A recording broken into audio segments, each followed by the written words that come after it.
Zoom. Hopefully, everyone can see and hear me.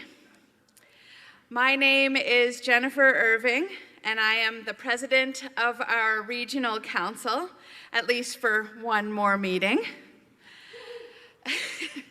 For those who can't see me, I am a 5'6" tall white woman with long, straight brown hair with more gray than when I started this job.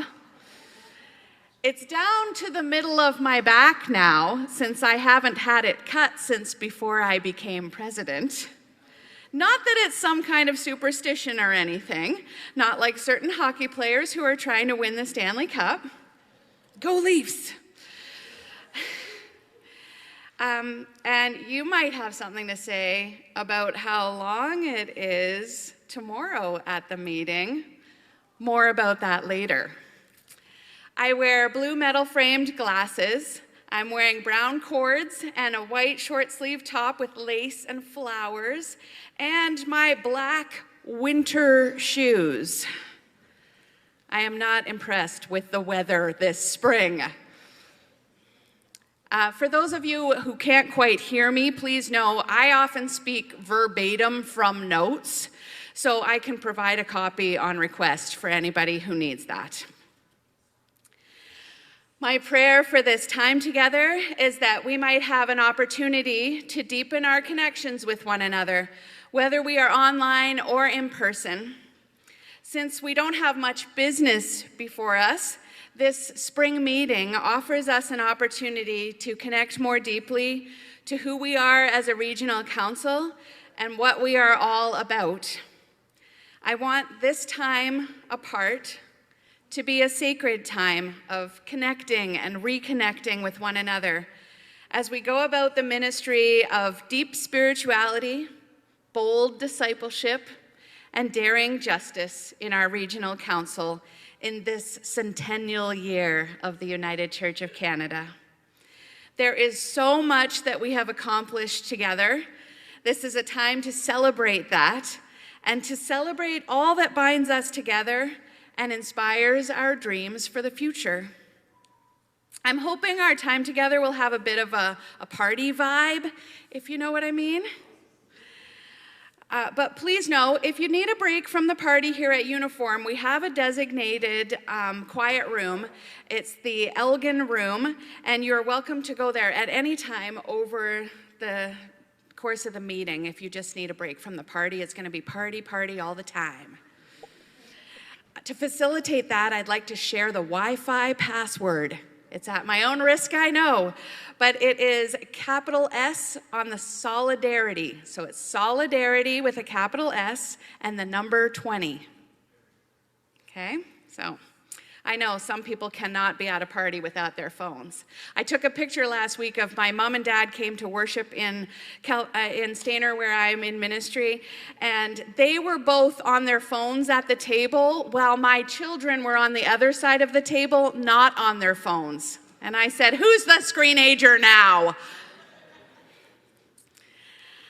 Even if I want this to feel more like a party, it is still an official meeting. So, to fulfill my duty as president, I constitute this meeting in the name of Jesus Christ, the one true head of the church, by the authority vested in me by Western Ontario Waterways Regional Council, for whatever business may properly come before it.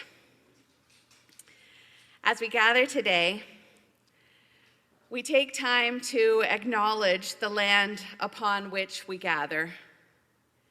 Here at the Family Education Center, we are on the unceded territory of the Saugeen First Nation, part of the Saugeen Ojibwe Nation. I invite those on Zoom to put in the chat the traditional territories, peoples, and nations where you are joining from.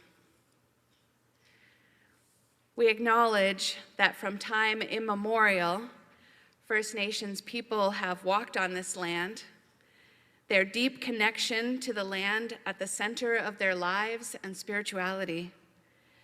We name also the historical and ongoing colonial violence on this land committed against Indigenous peoples by colonialism, racism, and religious beliefs. May our land acknowledgement be a sign of our ongoing commitment to living into right relations and deepening our connections. As we meet together here this weekend also marks the 70th anniversary of the Native Peoples Retreat. We hold space for those who are missing one gathering for the other, and are sensitive to the ways this conflict in timing affects the very connections we seek to deepen. We pray all those gathered at the Native Peoples Retreat will find themselves nourished and strengthened in loving relationship.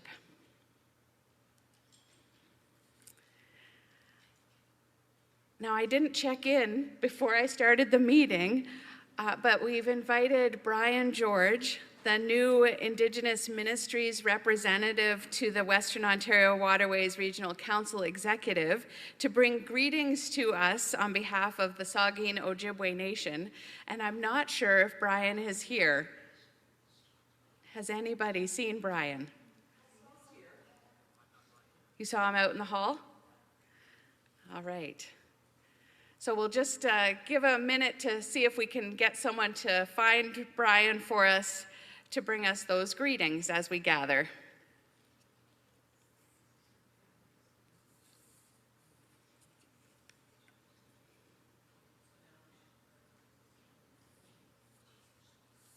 Yeah, in this quiet time, party. As we're waiting for that, as you came in, you should have received a name tag that looks like this. And I'll just draw your attention to, on your table, there's a little piece of paper under your table group sign. It's got the list of who's at your table group, but it also has some instructions on some things you might want to do with your name tag to personalize it. And there's a little case on each of your tables that's blue, green, or red that has some little supplies, markers, pencil crayons. I'm not quite sure what all is in there, but all of the above that you could use to personalize your name tag as we gather.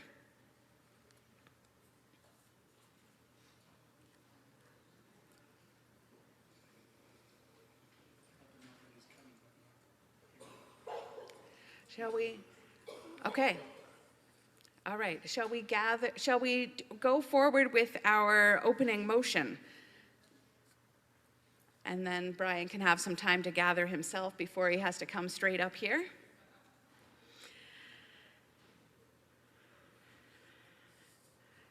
We might as well get some business out of the way before the real party starts, right? So I'll get Terry Smith to present proposal number 1.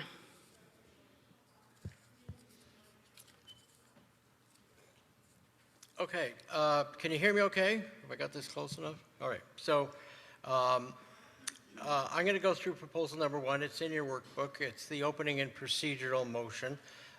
You'll see it up on the screen here as well. I'm going to go through it, so hopefully my reading of this and the slides match up fairly well. So what is the issue? It's the regional council must establish the procedures by which we will conduct business. And why is this important? It clarifies and conforms the way in which decision making will happen.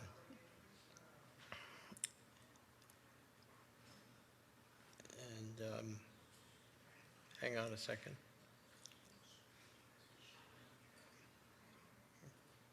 Bear with me, please. Okay, so the Regional Council might adopt the following as a consent docket. 1, adopt the agenda as circulated and authorize the Agenda Business Committee to make any changes as necessary. Approve the minutes of the meeting of November the 16th, 2024, and then receive the minutes from the following meetings. And I'm not going to read all the dates, but I'll tell you who the meetings were for, because the dates are in your workbook. But the executive, it was 3 dates since the last meeting. Congregational Support and Commission meetings, Pastoral Relations Commission, Discipleship and Justice Commission. And the meetings are posted on the website. There's a link there that you can click on as you go through that. This motion also appoints Gary Clark as parliamentarian and appoints myself as the chair of Agenda and Business. I'll let the slides catch up a little bit. I think I'm about 3 down from where you're at. There we go.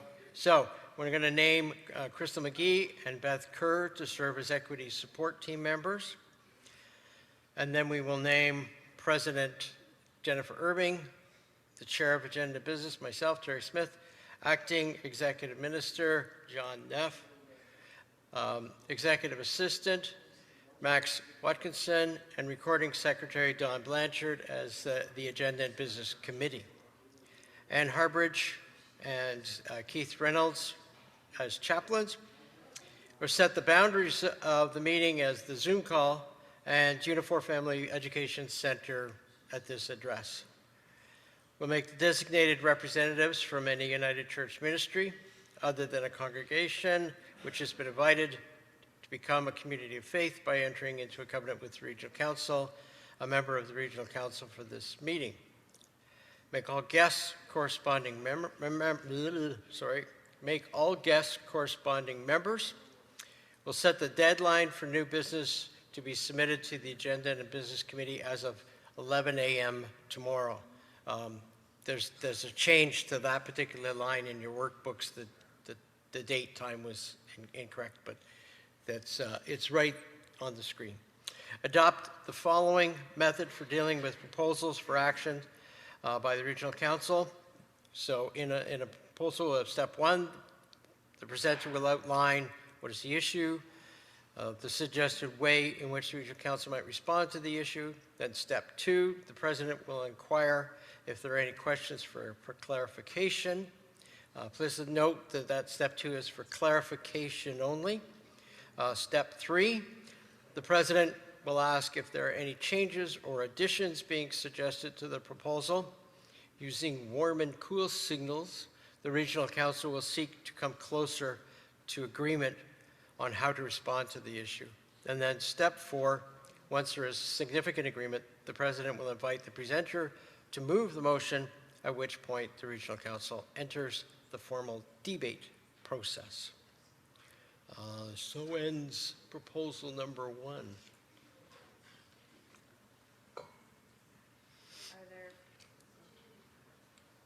Are there any questions for clarification?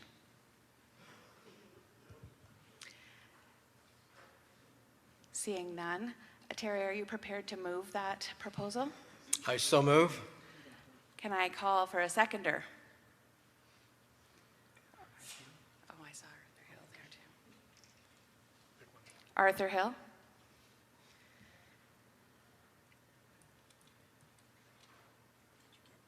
Arthur Hill? Arthur Hills, yeah. Yep, sorry. I picked Arthur. Several people, thank you for raising your hands and being willing to second that. Is there any discussion?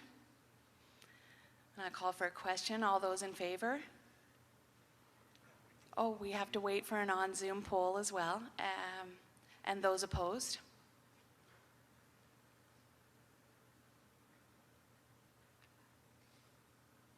So Gord, you'll give us a notion when the Zoom poll, we have to give them a chance to have a vote on Zoom as well. And Gord is our online community host, so he'll let us know when they've had a chance to do so.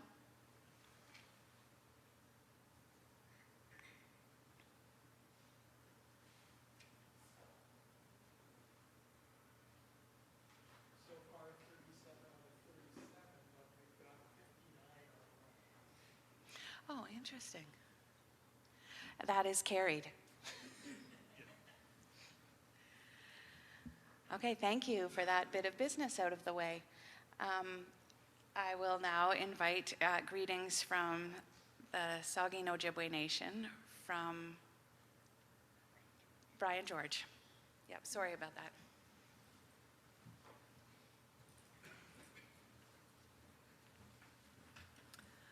Friends, my name is Crystal McGee. I serve in ministry at First United, and it's a privilege to introduce to you Student Minister Brian George, who serves Cape Croker United.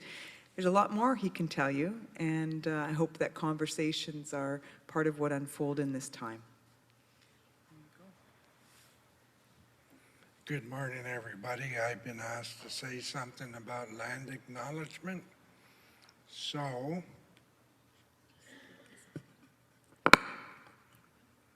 thank you. I'm not tech savvy.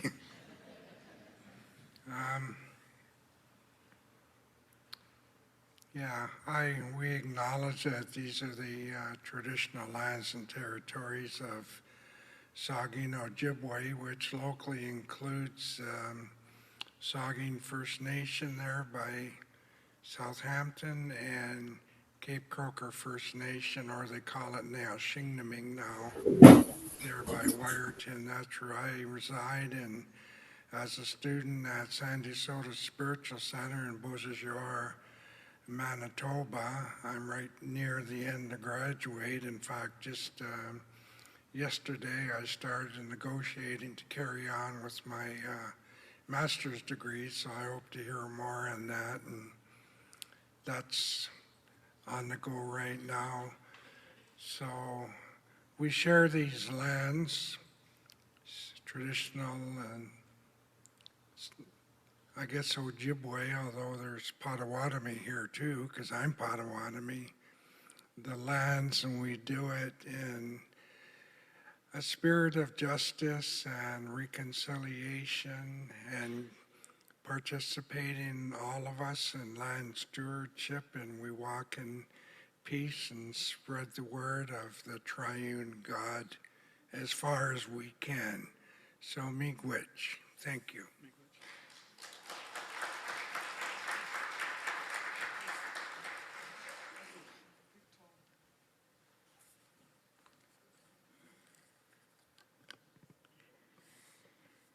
Thank you so much, Brian. We value your voice on the executive and your wisdom in this court.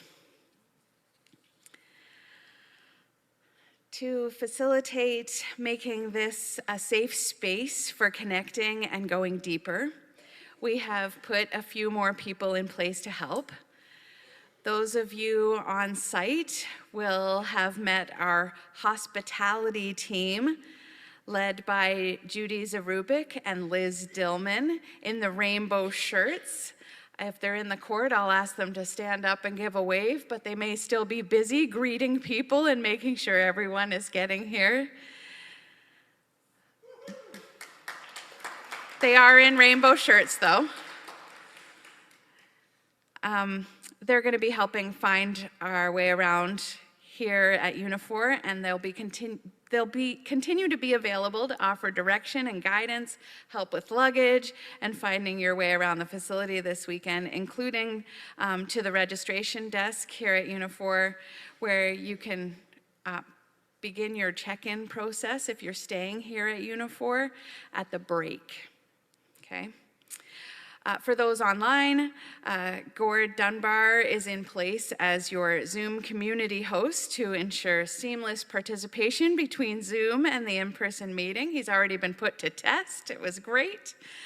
With the support of Michelle Pettick, our Zoom tech, who will help with any issues navigating the Zoom platform, and Greg Smith-Young, Jen Westbrook, and Lisa Leffler, who will offer technical expertise on site and are helping to get all these slides up and all that fun stuff.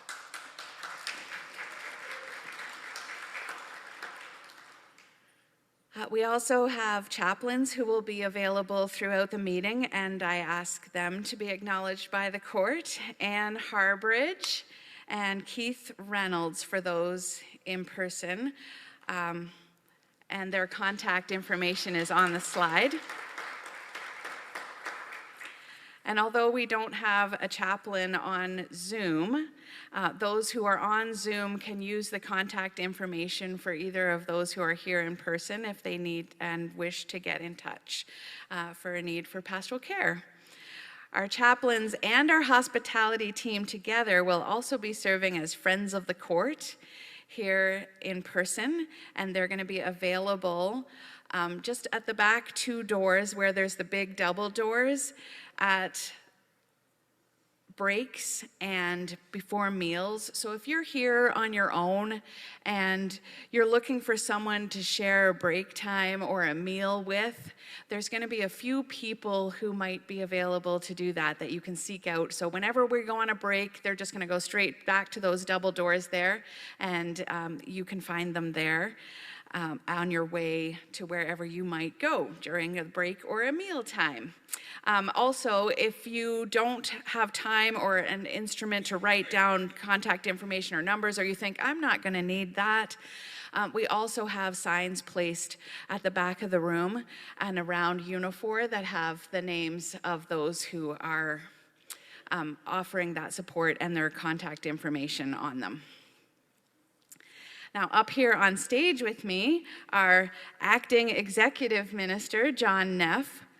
For those of you who don't know, Mark is on an international learning trip to Israel, Palestine right now, and that is why we needed John to step in and fill his shoes for our meeting today. And we give thanks that John is able to do that. And some of you may have noticed that John's beard is purple. More about it later, but you might have something to say about that too. Also at the head table here with me is recording secretary Dawn Blanchard. And you already met the chair of agenda and business, Terry Smith. All of us, along with the parliamentarian for our meeting, Gary Clark, you can give a wave, and our executive assistant, Max Watkinson, will form our agenda and business committee. We'd also like to take this opportunity to introduce our staff who are here at the meeting, either online or in person, and hear a little bit more about those who support us in our work of connecting, supporting, and transforming in WOW. And to facilitate this, and because so rarely that it happens that we are together in person, so lots of times we just see disembodied heads as our staff. When I'm introducing you, or before as we make the introductions of our staff, if you would like to come forward so people, if you're here in the building, if you'd like to come forward so people can see you. Is there going to be a video? A video with narration? I thought I was going to have to narrate all of these slides, but there's just a video. Let's watch this video introducing all the staff. And again, if you're here, just come up so we can see you.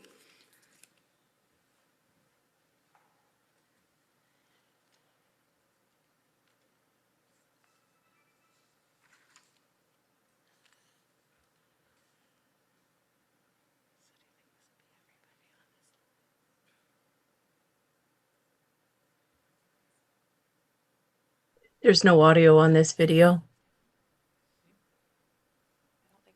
That's Mark Laird. There should be sound.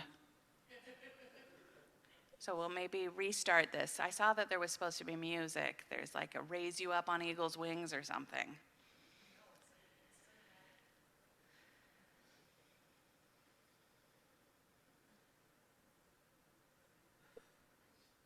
I like to get all the technical glitches out right at the start. Yeah. Yeah, we still don't have sound. There's no sound in the No. thing as well. Sorry, guys. Oh. We're working on it. Thanks, Jen. Yes, there's no sound in the assembly hall. Thanks, Is there Gord. sound on Zoom, Gord? No. Not on Zoom. There's no sound anywhere.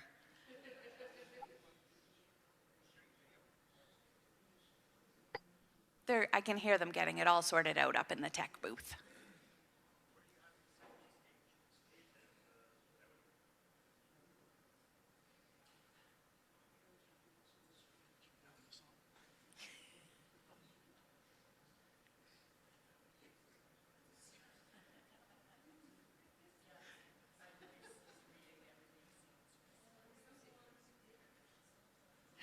McCall Cottrell.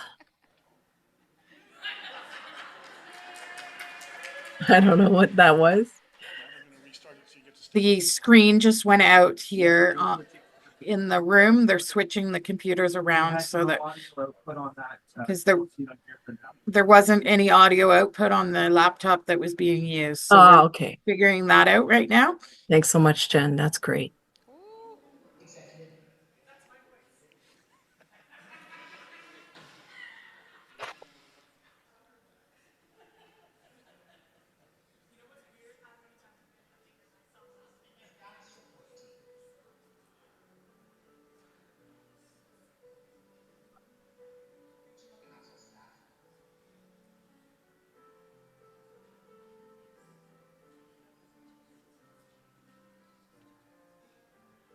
I'm unmuted myself, so hopefully online you can hear through my No, microphone. we cannot. Better? No, we can't hear it at all. I mean, we know it's playing in the assembly hall, but we can't hear it. Okay. So John Neff is our acting executive minister, as you know. John provides support for the region by encouraging There we go. communities of faith as they adapt and experiment in changing paths.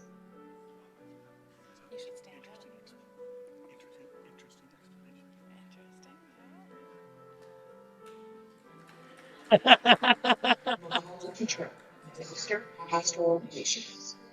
McCall provides staff support for the work of the Pastoral Relations Commission, including support for ministers and communities of faith in search, support for ministry and personnel committees, support for a new pastoral relationship with the United Fresh Start program, appointments of ministers for short trainings.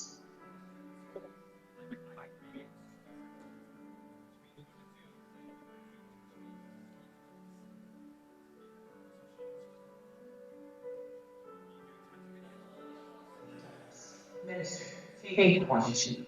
Kathy works with children, youth, and young adults, supporting them in various programs and faith-forming events. Many youth are nurtured into leadership roles. Kathy also works with camps and united church groups.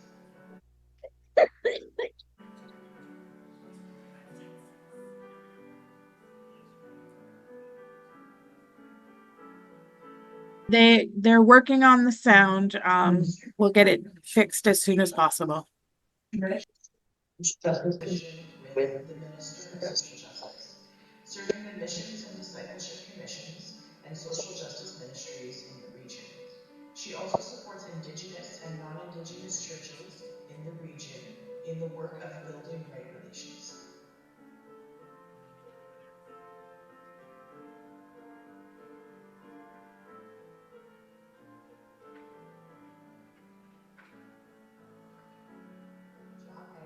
Minister, Social Justice.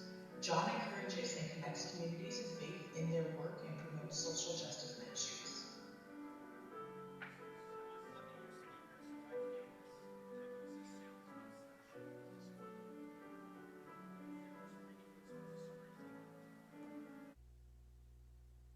Executive System. Matt provides administrative support and resources to the executive minister and lead administrative support to all three regional council executives. They are also the person to contact regarding marriage licenses.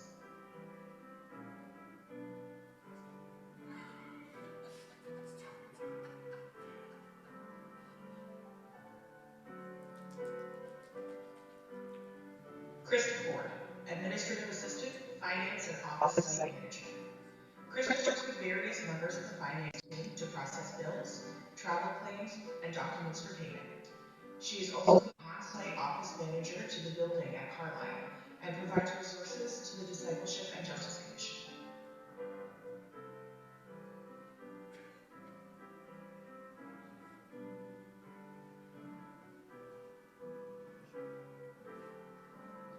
Michelle Pettit, Communications and Administrative Assistant.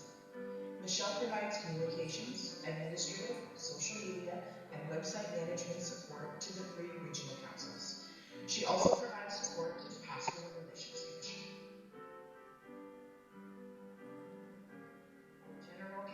Staff deployed to the region. We can hear now.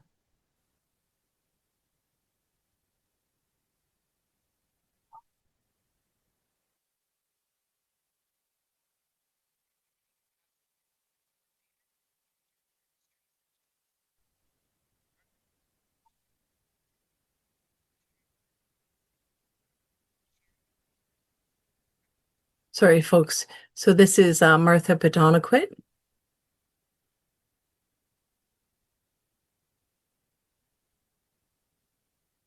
These folks are deployed to our region from the General Counsel office. Gord, I need you to unmute if you can. Discipline of ministry personnel for the Indigenous That's Church good. Cross Community.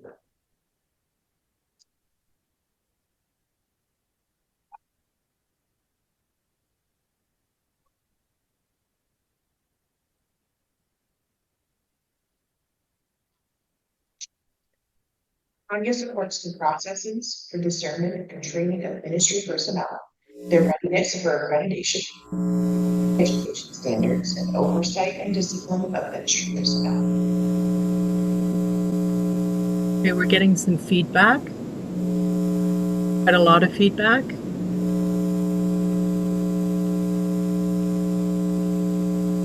It's a lot of feedback right now.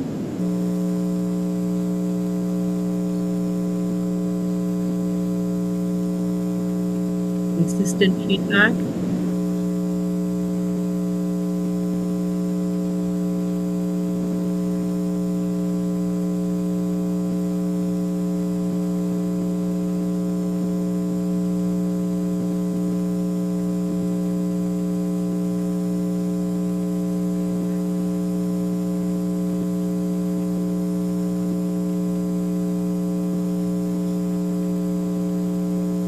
Feedback continues. It hasn't stopped.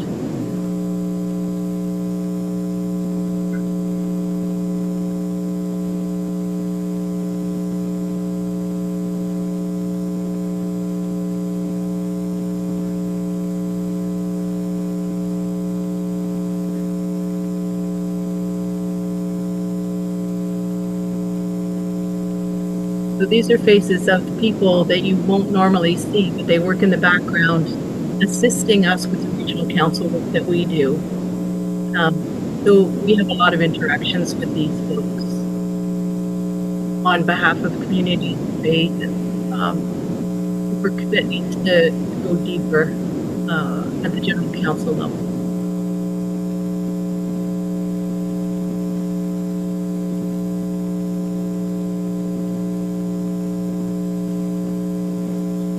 And folks, I really apologize for that feedback.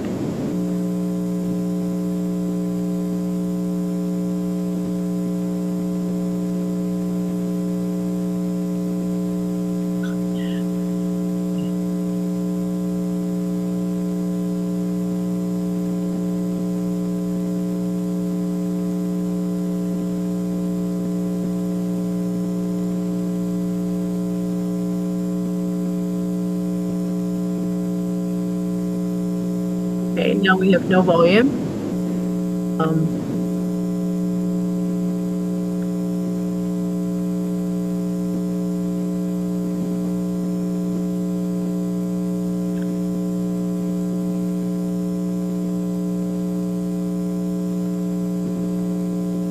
Apologies, folks. They are working on it. They're trying to get it fixed.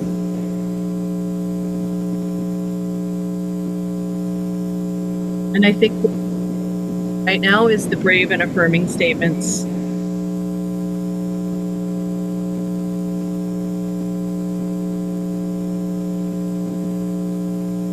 Word.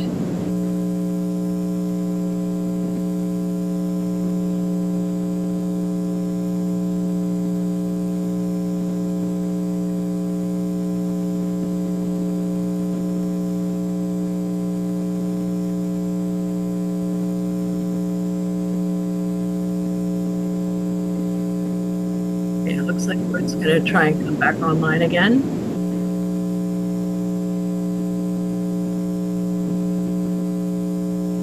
Or the There we go. meeting. Phew! quiet room can be used as an equity space as well and is designated for that use.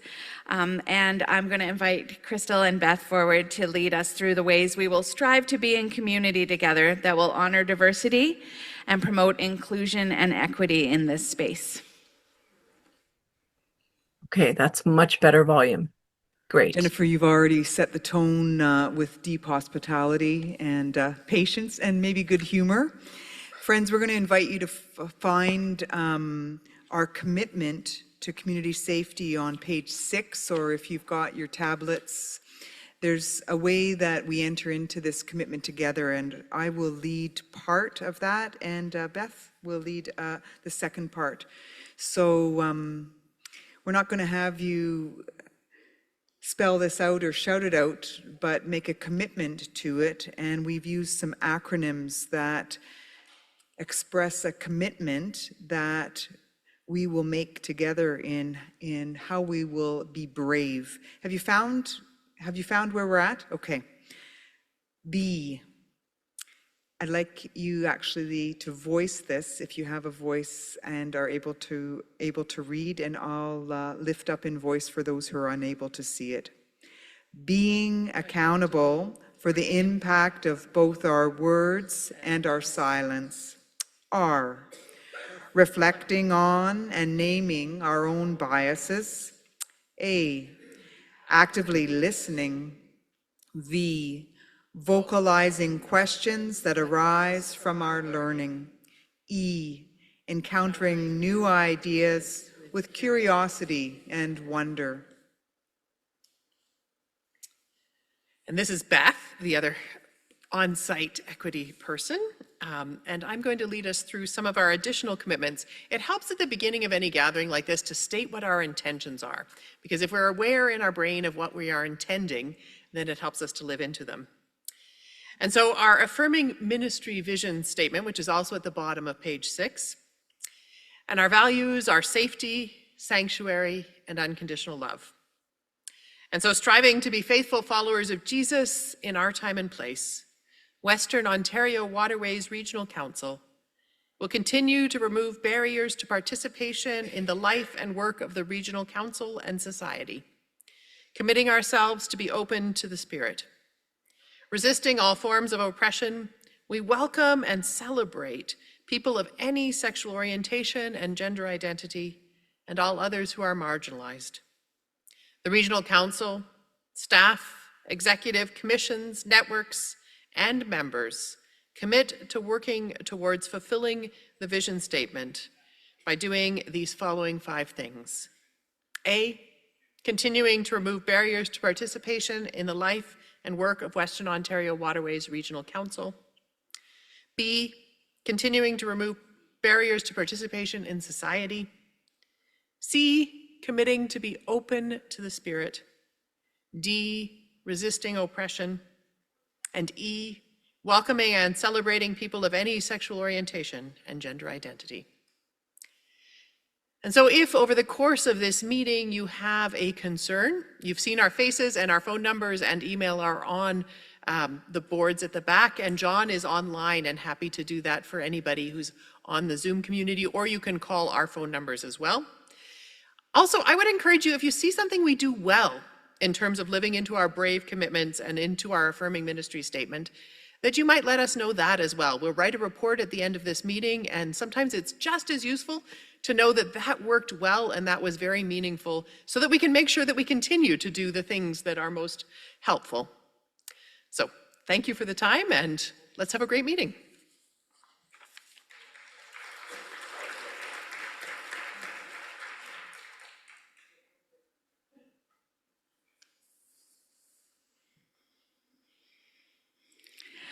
We have time in our agenda now to welcome those of you who are here this afternoon joining your very first Western Ontario Waterways Regional Council meeting. If you would like to introduce yourself to the court or have someone introduce you, You can raise your hand on Zoom to be recognized, or proceed to a microphone if you're here in person. There's a few microphones I'm just noticing are in the room. There's one over here I can see, and there's another one on the other side. So if those are convenient for you, if this is a first meeting, you can make your way to those microphones. And this is a chance where we can interact with Zoom, and if there's somebody on Zoom that's raised their hand that would like to introduce themselves as a new member, a new lay rep or a new ministry person, new to Western Ontario Waterways Regional Council, this is your chance to do so, so we can have a chance to welcome you.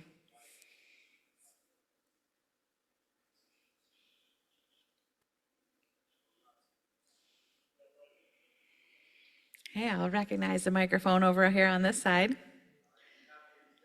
Oh, sorry, just give us a second to get it live. Bonsai. Harry Disher from Eglinville United Church at the moment, but I want to introduce Reverend Rohan Pushparjan, candidate for mission who's now serving at Lakeshore United in Goderich.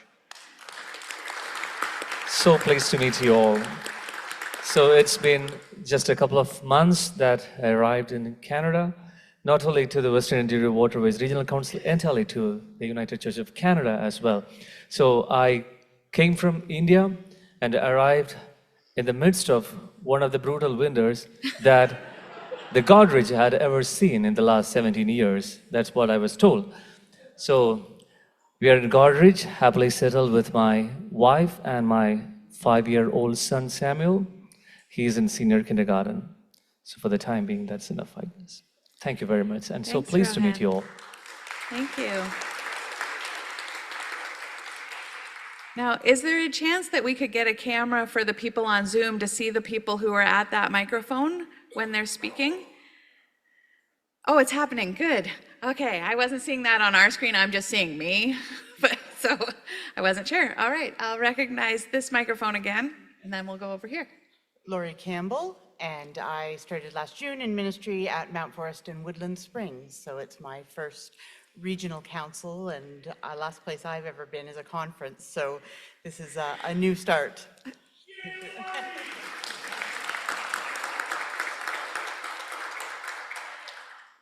I'll go over here to this microphone. Sorry for the camera work needed. My name is Joan Bertram, and I'm from Trinity Centennial United Church in Rosemont. And it's my first time here, and I'm willing to learn and make new friends. Wonderful. Welcome, Joan. Is there anyone on Zoom, Gord? Nobody's raised their hand yet? Okay. All right. I'll stay over here at this microphone. My name is Ellen Underwood, and I'm a representative from Clifford Pastoral Charge. And I'm pleased to have Reverend Sue Hertel, who began her ministry with us in October, and very pleased that this is her first meeting with us. Welcome, Sue.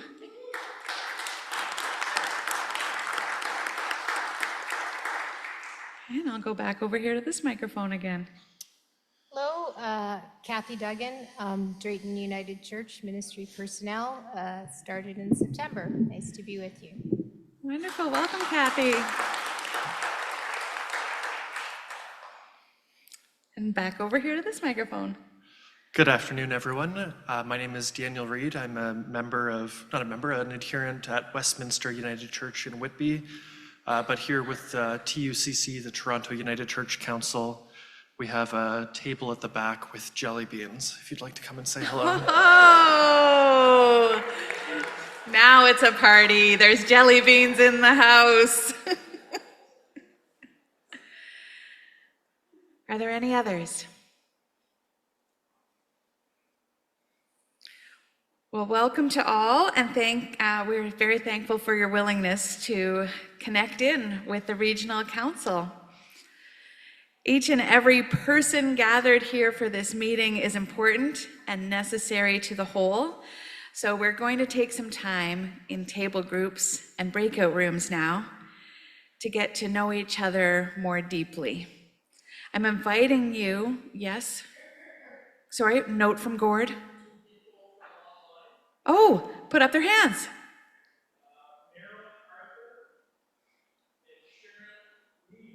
Can we spotlight them and get them on our screens so they can introduce themselves? Or did they put it in the chat and they don't want to? They put it in the chat. Cheryl Leeming and Marilyn Arthur. Okay, so we welcome them too. All right, so we're ready to go into breakout rooms and table group time.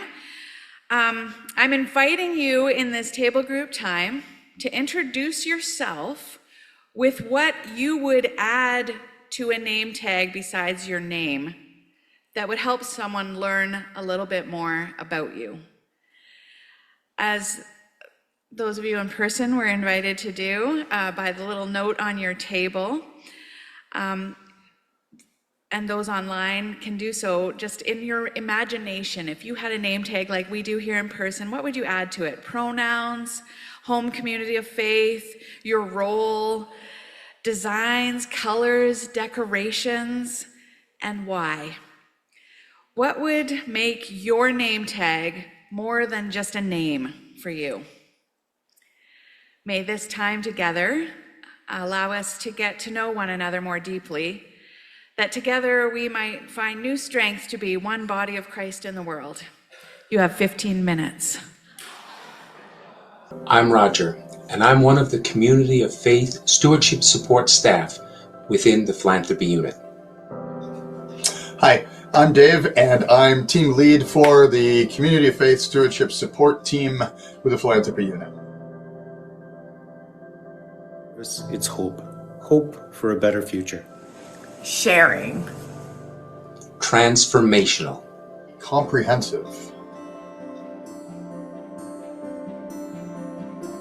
How much help it brings to people right across Canada and around the world. That mission and service supports causes that I care about. All the miracles that happen in the lives of individuals and communities. I love how one gift goes to so many places and does so much. I'd just like to say a huge thank you for everything you're doing. Thank you so much for giving to mission and service. It really is making a huge difference. Thank you. Thank you.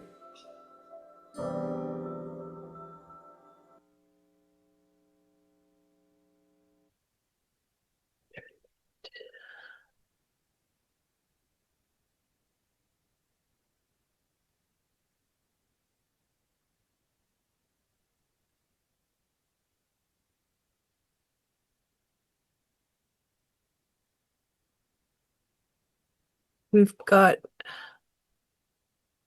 no audio on Jennifer, President Jennifer. Yeah, we're just switching back over. Thank you. I was settled in Saskatchewan, and I don't know what happened here around raising awareness and money for mission and service, but at Saskatchewan conference, there was often a fun challenge. One year, the youth at conference got the president of conference to participate in a game of whistle and burp by raising money for mission and service. Ask me about what that is if you've never heard of whistle and burp. I'll tell you about it later. When I mentioned this to John, he said he'd shaved his beard once after a fundraising challenge was met, and an idea was born. John and I are issuing you a challenge. If we raise $500 for mission and service, I will get my hair cut. I'm not talking like a buzz cut here, but I definitely will get it like at least this short.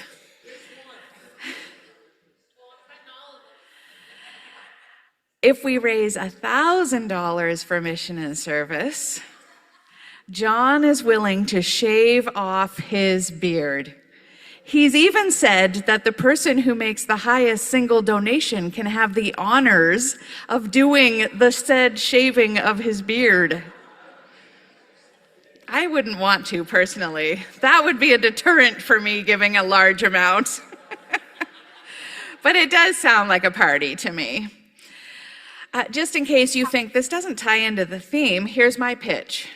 Hair can often hide our faces from one another, as I'm doing by covering half my face now. We're willing to reveal a little more of ourselves to you in the interest of connecting more deeply. How's that?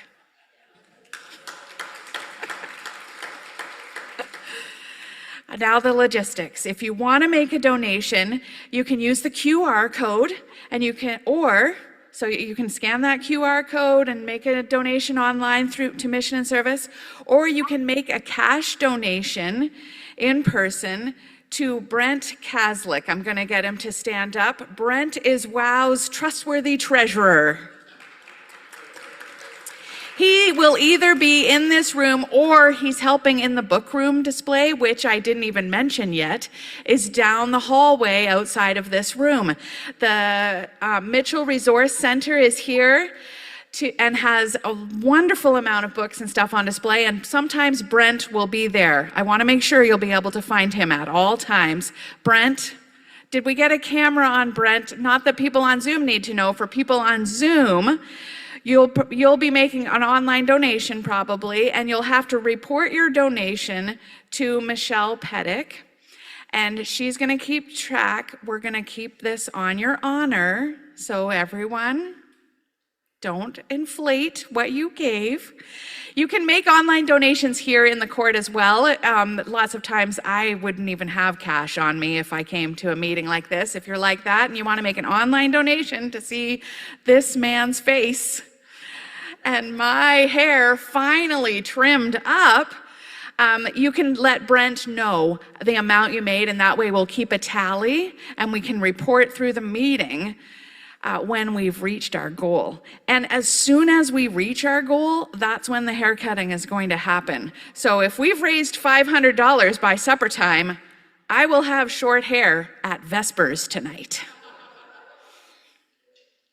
Speaking of Vespers, it's time for worship. I'd like to take this opportunity to welcome the worship team for our meeting. Sungmin Young, Diane Marlock, and Stacy Mortson, with Emily Morrison on piano and Ayla Mackey on drums. They will lead us in this time of worship.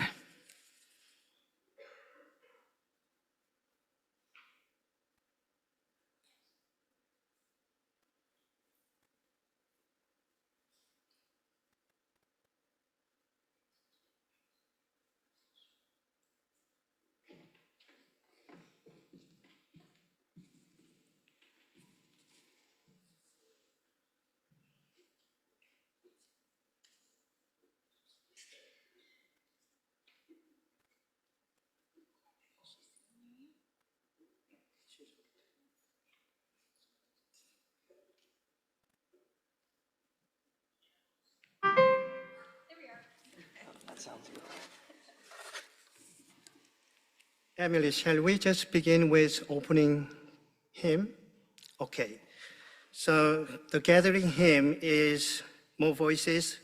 Number 1, Let Us Build a House, verses 1, 2, 4, and 5.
Join me, call to worship responsibly.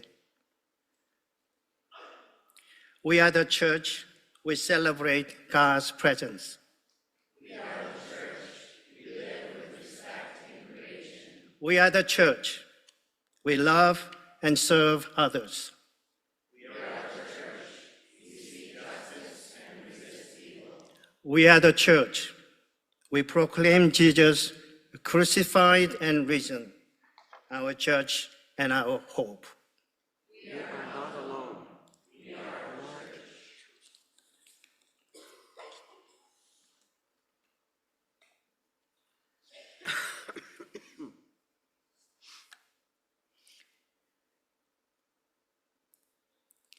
I'm just seeing if the words are going to be up on the screen. So I will say a few words, and when I pause, I invite you to say, "Listen to us, God." There we go. Okay. Let us pray. Listen to us, God. Listen in our times of remembering the past and our moments of looking for your presence in the here and now. Listen to us, God. Listen in our momentary confusion and listen in our times of insight and clarity. Listen as we seek to move forward as a people of faith. Listen to us, God. Listen as we turn to you for a vision of living as a people of faith. Listen as we look for new ways to bring alive your mission to the world. Listen to us, God.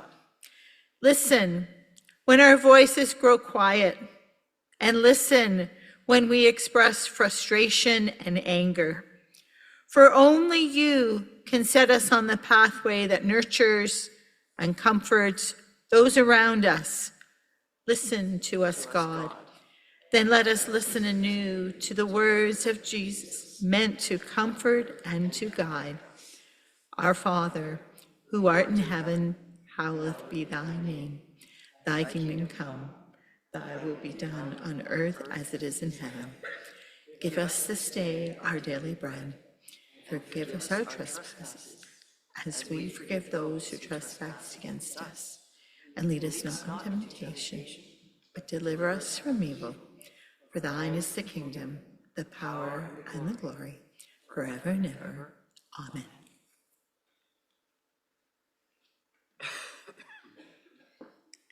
Our scripture reading is taken from Paul's first letter to the Corinthians, chapter 3, and verses 1 to 7.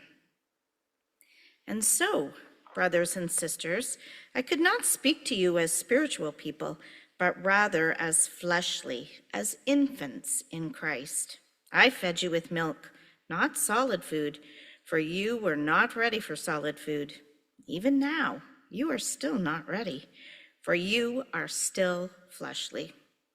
For as long as there is jealousy and quarreling among you, are you not fleshly and behaving according to human inclinations? For when one says, I belong to Paul, and another, I belong to Apollos, are you not all too human? What then is Apollos? What then is Paul? Servants through whom you came to believe, as the Lord assigned to each.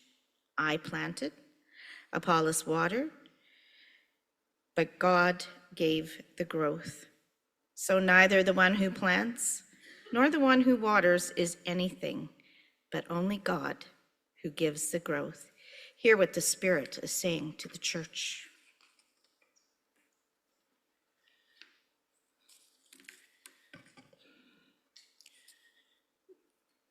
Before I speak, I'd like to say thanks to Madam Jennifer and your team to allow me to speak in this way. In the 1 Corinthians chapter 3, verse 6, St. Paul says, I planted, Apollos watered, but God gave the growth. Since October 2021, our United Church has renewed our bold identity by calling us all for deep spirituality, bold discipleship, and daring justice. Suppose I compare this renewed call with a tree. In that case, deep spirituality is the root, bold discipleship, the branches, and daring justice, the fruit. The root is invisible, for it is under the ground. And it should be that way all the time. The traditional church has done this since the 3rd century. They mythologized the Bible and our faith. Modern biblical scholarship, however, has the heart to find the root of Christianity, particularly the historical Jesus for the past 200 years. They try to demythologize the Bible and our faith.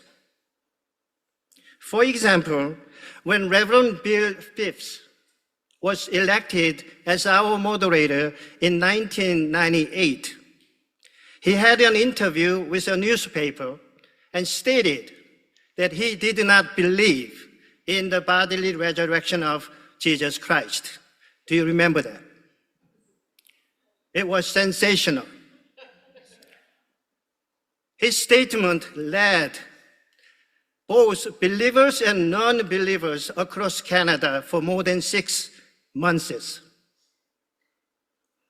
That's one example of demythologize the Bible and our faith almost 30 years ago. Yes, we have learned a lot from modern biblical scholarship, but they made one big mistake.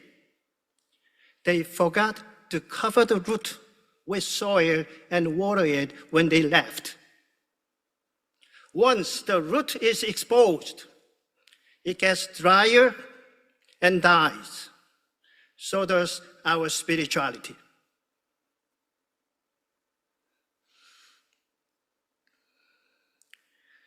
That is one of the biggest challenges in the so-called progressive churches, including our United.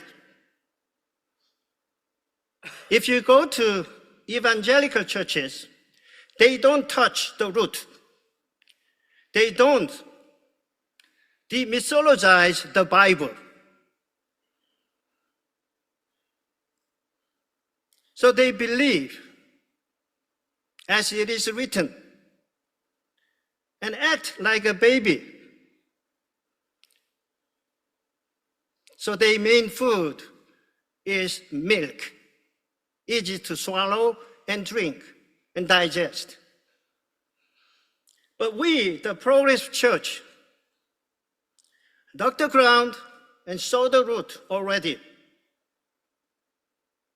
No mystery, no miracle, just dry bone type of root we recognized.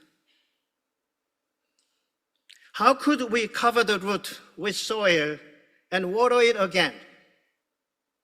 How to revitalize or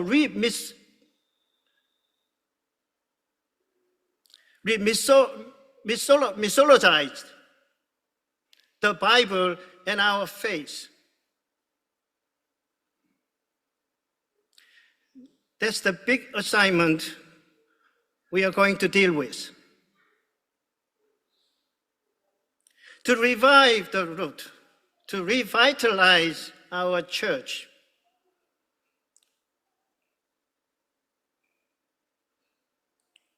For me, the way of reading the Bible needs to be changed. For this, let us be rooted in the Bible once again, not in the manual. You know what I mean? And we read it not as literal, historical, or factual event, but as signs, symbols, metaphors, and allegories. For me, I highly recommend that we need to read the whole Bible, not a portion of it or here and there, but the entire Bible through an allegorical reading. For the Bible, I brought my ordination Bible with me because we don't see the Bible in this type of meeting.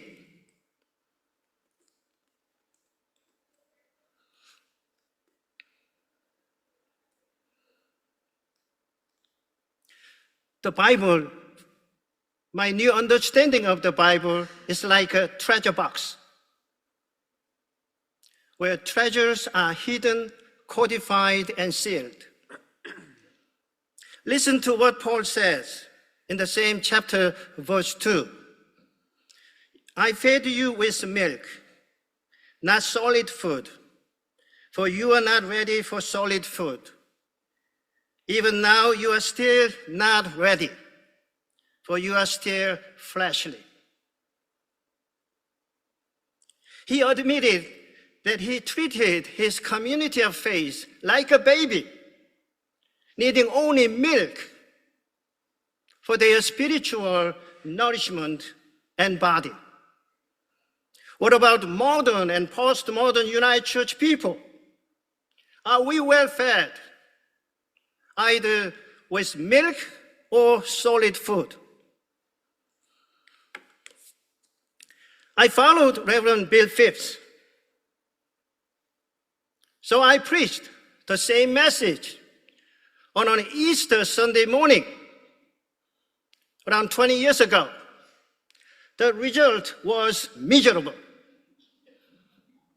No one in the pews wanted to sing joyfully and loudly after my preaching. When my daughter was in grade 3, she just came to me right after school and asked, "Dad, how could Jesus walk on water?" She might learn about gravity in a science class. Do you have any answers if your children or grandchildren raise that type of question? It's in our Bible.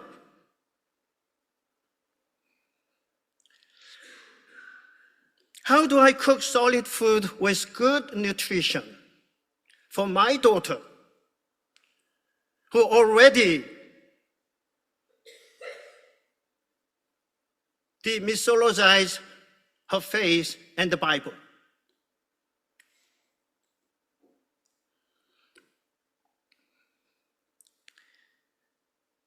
That has been ongoing wrestling in my ministry, as if Jacob wrestled with an angel of God before daybreak and before crossing the river of Jabbok. My solution again is reading the Bible allegorically, which is one of the best tools for opening the box, opening this treasure box. And it does not hurt the root, but reveals the perennial truth of Christ that dwells also in you and in me. It makes the Bible again. Reading the Bible that way, I learned that the stories of heroes and heroines in the Old Testament or the Hebrew Bible and the stories of Jesus in the New Testament or the Christian Bible as my story and my daughter's story and your children's story too. In 2003, I attended my first General Council meeting in Halifax. The theme speaker predicted the future of the United Church of Canada, saying that 45 churches might keep their door open in 2045.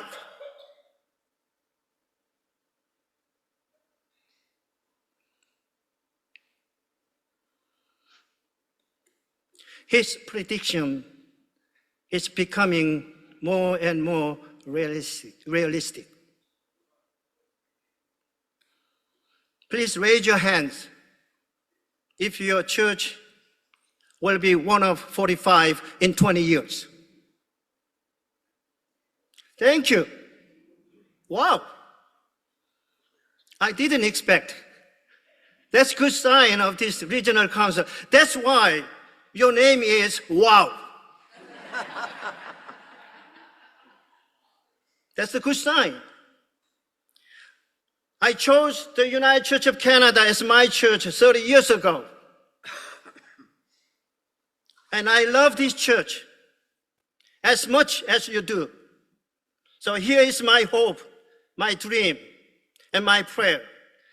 Not 45 United Churches across Canada, but 450 churches may continue opening their doors when our children celebrate the 200th anniversary.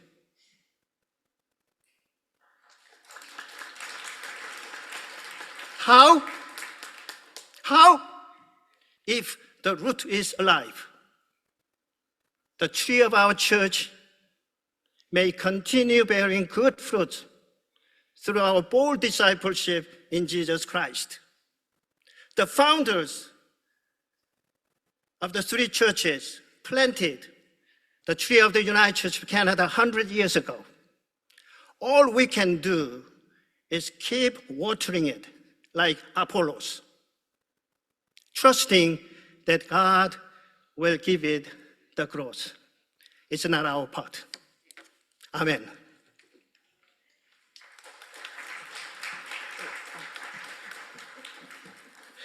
Okay, so let us sing the next hymn from Voices United 674, Fight the Good Fight.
Remaining standing, join me commissioning and benediction also from Voices United 963.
We are wow indeed. And I'd like to invite Rebecca to come up and give us an update on our wow anniversary puzzle project. And Heather's going to come with her just to do a little more wow promotion.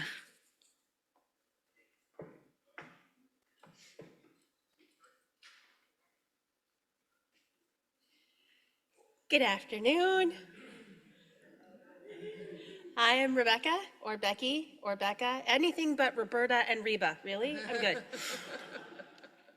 And I have been stick handling epic amounts of mail over the last month and sending many emails back and forth to many, many of you regarding our Western Ontario Waterways 100th anniversary puzzle mosaic project. I arrived here today with 86 puzzle pieces in tow. I now have 100. I'm so excited. I'm so sad because my mail is going to get so boring after this week. We still have some pieces that are in the mail coming to me. I know there's some folks arriving tomorrow that are bringing it, but I have to say, you all deserve an epic round of applause because you took this puzzle piece and sent me back pieces of art.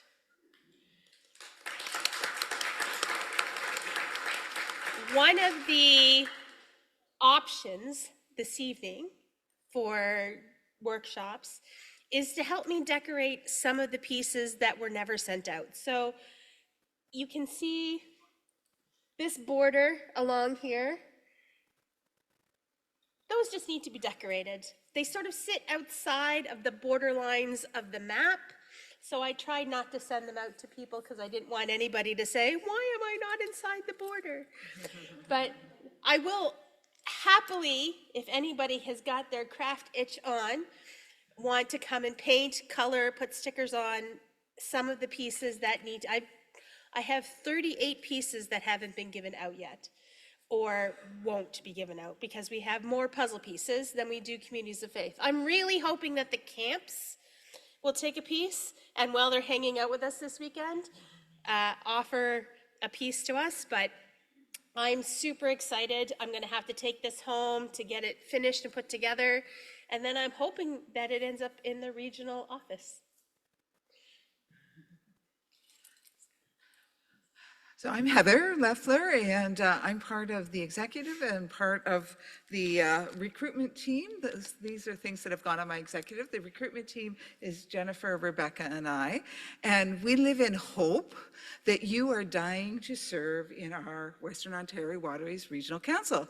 So instead of taking the 3 names that submitted themselves to us before the meeting and bringing a proposal to you now, we're giving you this whole evening until 9 o'clock to sign up online using an expression of interest or at the back and say that you will be a part of the folks that are working so hard to keep our region the best region in the area. You know, like we absolutely are the best and we need you to keep that up.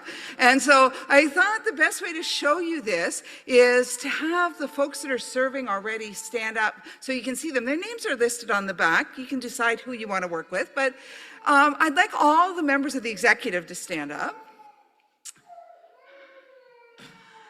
And that are here, and those online, maybe you could put your hand up or wave online. Those that are on congregational support, please stay standing, don't sit down, don't sit down. Congregational support, anybody serving on congregational support, please stand up. Anybody serving on discipleship and justice or just about to go off, I mean, if you've been serving discipleship and justice. Pastoral relations.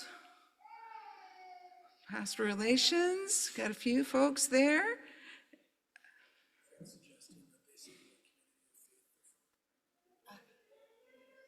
Each person.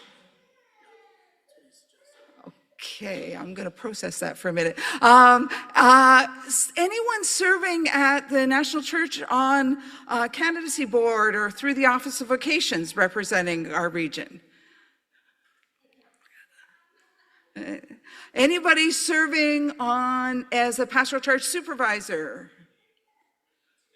A congregational liaison.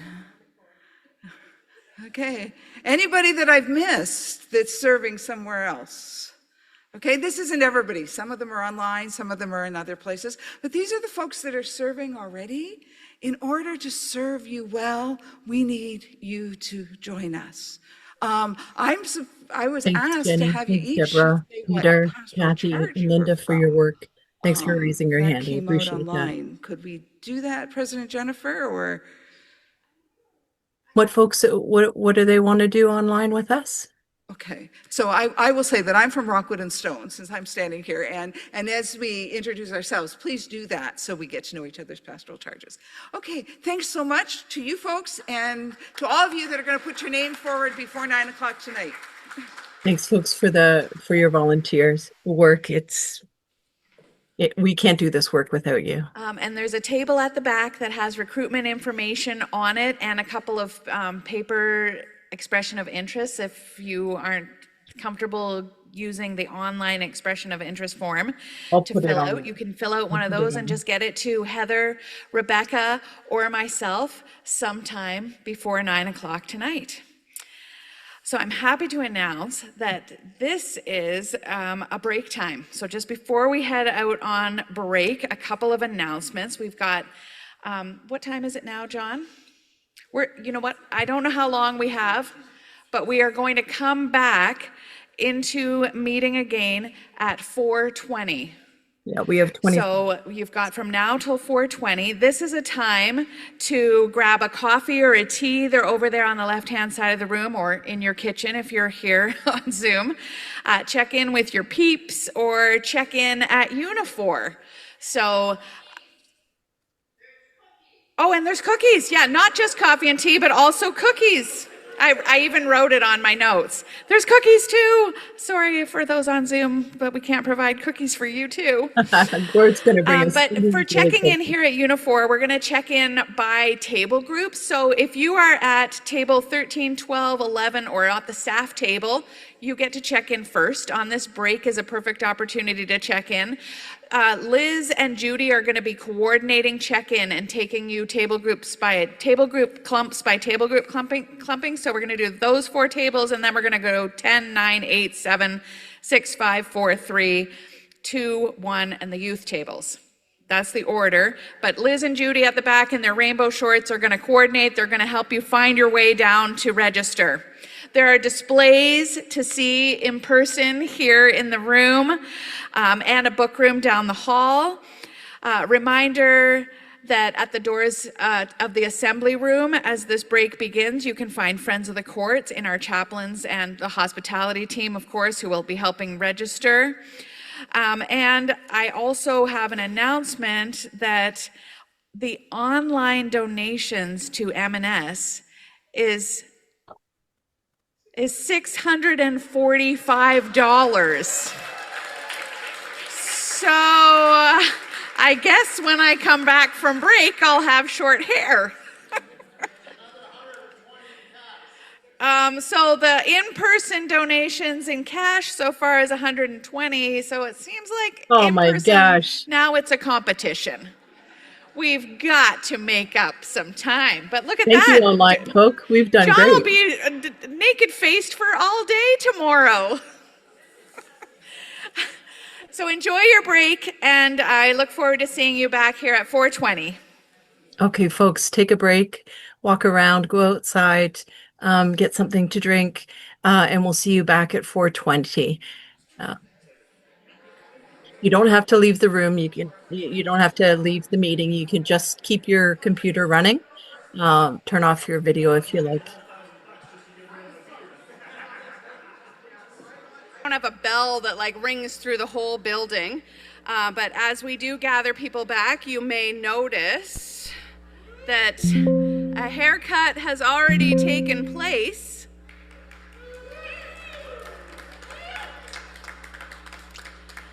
I'm sad to report that we didn't even videotape it. I don't know what we were thinking, and neither of us got out our phones to record it or anything, but we're going to make sure that John's gets done on camera and in front of everybody. I just snuck out the side. Yeah, we're gonna find a way to make sure that happens. And I hear the funds are coming in, but there are some people who didn't realize if you give here in the room using the QR code, or you give online going into the M&S website and you write a little note that you're fundraising for WOW, you also have to go and tell Brent so he can keep a tally of our online givings as well as the cash givings. So just so we know, it's not a fair fight if everyone online is given and reporting their givings and we're not reporting our givings. We got to make sure. I'm a little bit worried, or maybe John, actually I think he's looking forward to getting rid of the purple in the beard, but we might already be at 1,000. This is one generous court. So I thought maybe if we get to the 1,000 and you want another goal, if you raised another 500, I'd just cut some more off. Maybe you don't think this is short enough. I think that shorter is better, right? I think we'll cut a couple more inches off of here. I'm not shaving bald. Well, maybe if you raised, what do you think is a good amount? If people raise like $5,000, I'll shave it all off. Okay? It would be a first, that is for sure. So we're coming back from our break, and just another little announcement from Saugeen, if you're around raising a little more money for mission and service, Saugeen has an announcement to make of some ways he's donating. Hi, this is Saugeen again. This is my book written 2 years ago, entitled Finding Christ in You, the Hope of Glory, and subtitled Reading the Bible in an Allegorical Way. So I brought 15 copies of the book, and it is available on the bookstore right now. So all money goes to M&S Fund for John Neff's cut his beard off, please.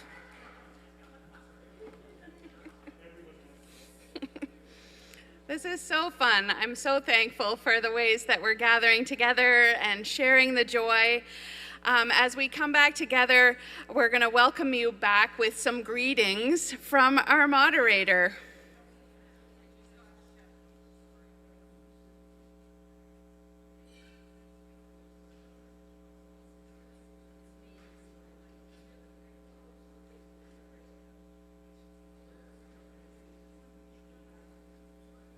While they're queuing up that video, that's the greetings from the moderator video, I just wanted to reassure anybody who isn't registered already that, one, you'll be able to register if you're staying here and get your room key and everything before the supper break, and that if you aren't registered, you're not staying on site, and you don't have a thing for the meal, not to worry about it, that you'll be able to go through the meal line without having to go downstairs. All you need is your name tag for your meal tonight, okay?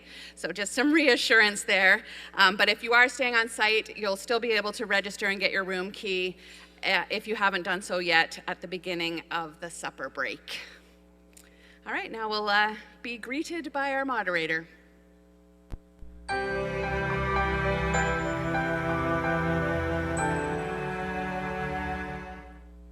Greetings, siblings in Christ. It's my very deep pleasure to bring you greetings one last time from the Office of the Moderator of the United Church of Canada as you gather for the meeting of the Western Ontario Waterways Regional Council. I wish you every blessing as you explore your theme of We Are One, deepening our connections. Friends, it's hard to believe this will be my last message to your regional meeting as moderator. I'm deeply grateful for the times I've been able to connect with many of you in person and online. I hope to see many of you at General Council 45 in Calgary in August. The theme of General Council will be Visions and Dreams, inspired by the texts from Joel and Acts, that God will pour out the Spirit on all flesh, that our children will prophesy, our young people will see visions, and our elders will dream dreams. In January, I hosted a national pastoral welcome to the new year, our centennial year, and to new church plant leaders. The evening was built around this theme of visions and dreams, a theme that lives and breathes and describes so clearly hope. for ourselves and for the future. These are days when it's not so easy to see where there's hope. The established norms of the world, of international laws and of long-standing trade partnerships are all topsy-turvy, upside down. The sand is shifting under our feet. We live in an increasingly secularized and individualized society. Even when people long for community building and to feel less alone, we remain increasingly polarized instead. There are now more dictatorships in the world than democracies. Where do we find hope in that? As moderator, I'm asked regularly where I see hope in the church. One of these places is among the participants of the Regenerate program, which is a leadership development program within the Flourishing Initiative.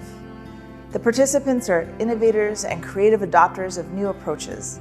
They are deeply aware that in their leadership, they respond to a God who calls the church into being over and over again.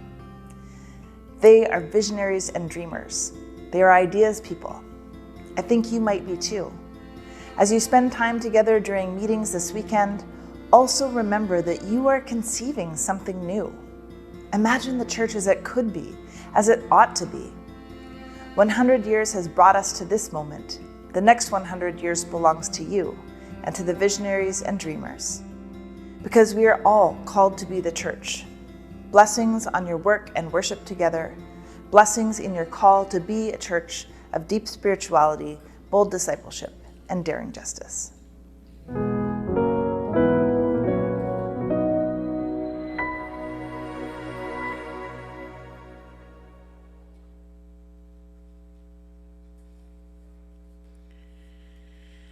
And now I'd like to welcome Sarah Brewer, who is here to speak to us about admissions into ministry in the United Church of Canada.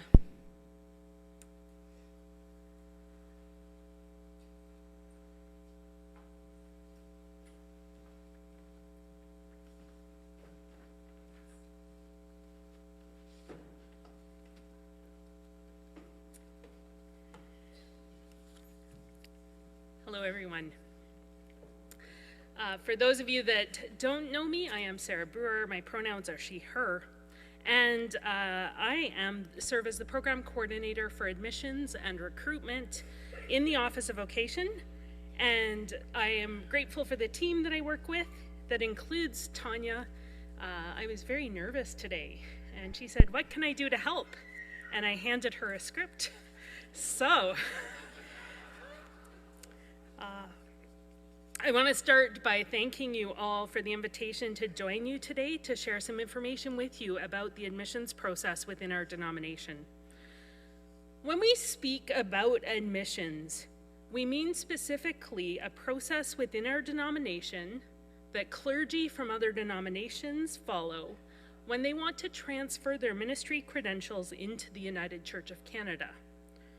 Currently, that process begins with the minister speaking to another minister who's gone through the process about such topics as the United Church of Canada and ministry in it, as well as, if applicable, some basics about immigration and life in Canada.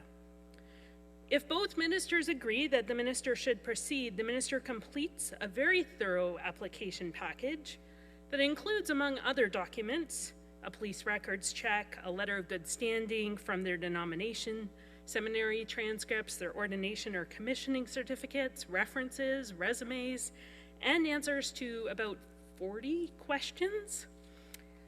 Their application is reviewed by national staff, and if their credentials are approved, the minister is then invited to an initial interview with the admission board, which is made up of elected members from across the church, including 3 who are members of the WOW region currently. If the admission board finds the minister suitable for ministry in the United Church of Canada, they are invited to set up a Church Hub account so that they can find the appointment they need to complete their admission process. While serving that appointment, they use their continuing education time and money to take courses on UCC history, theology, and polity to further strengthen their understanding of our denomination. Then, when the courses are done and they have served at least 1 year in their appointment, they can request a final interview, and, assuming all goes well, They are then admitted to our order of ministry at a regional council meeting. So that is what we're going to talk a little bit more about today, and I'm going to hand it over to Tanya to do so. Celebrating retirees. That was the loveliest welcome I have ever had. Yes, so when I had offered to assist Sarah, she was very kind to give me one of my favorite parts of this particular presentation, which is trivia. I love trivia, I love participating in it. I like everything about knowing things that I didn't know before. So now that you have heard Sarah explain what admissions program is and what we're talking about, we're going to share a little bit of trivia. I do not believe it. It is going to be on the screen. So this is my first, I'm doing this cold, folks, so bear with me. I will going to share a question. The question is going to be up on the screen so you can see it. I will read it in a little bit of time. You'll have a chance to think, and then the answer will be shared. So to get the most out of this, I would encourage you to take a scrap of paper and a pen and write down anything that tweaks your interest, something that surprises you, something you may want to take back to your home community of faith or any other body in the church that you serve, because I guarantee you're going to learn at least one thing you didn't know before. It isn't a test, and you don't have to share how you did, right? You can keep it secret and quiet. There is no prize. I will not be cutting my hair.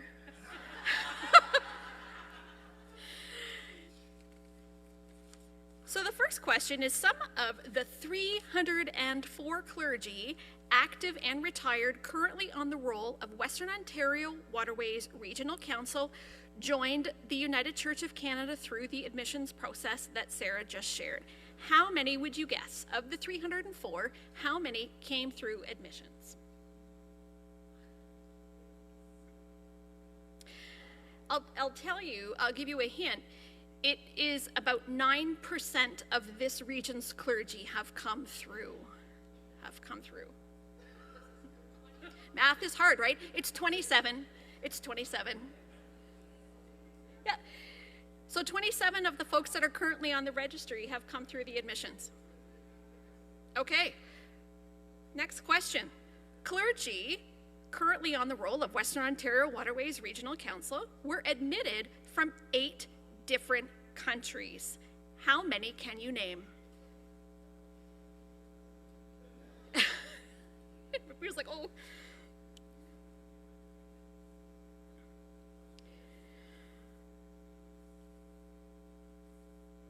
So some of the initial letters are C, E, H, I, J, K, U, and Z.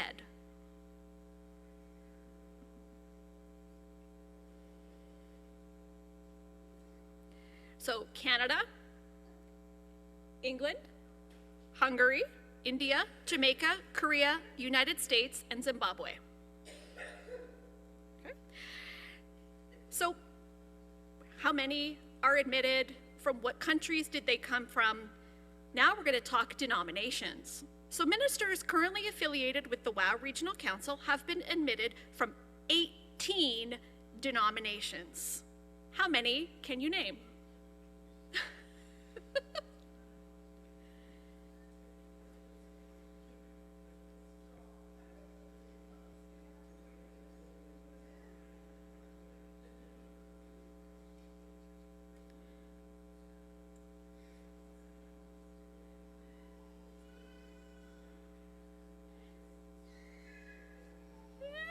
People like, yeah, they've kind of topped out after 4 or 5, you know.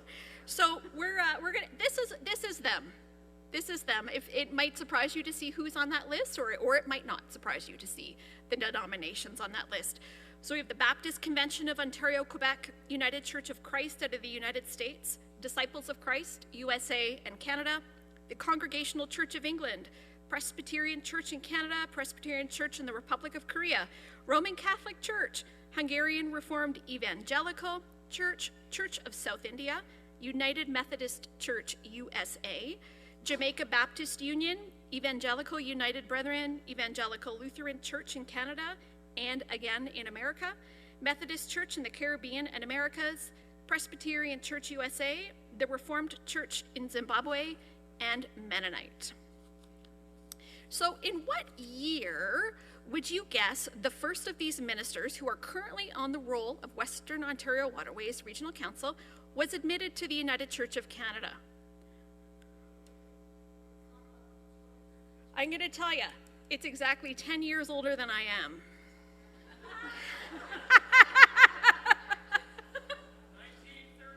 Oh! Right? 1964. 1964 was the first admissions we had. Bonus question. What country and denomination? Oh!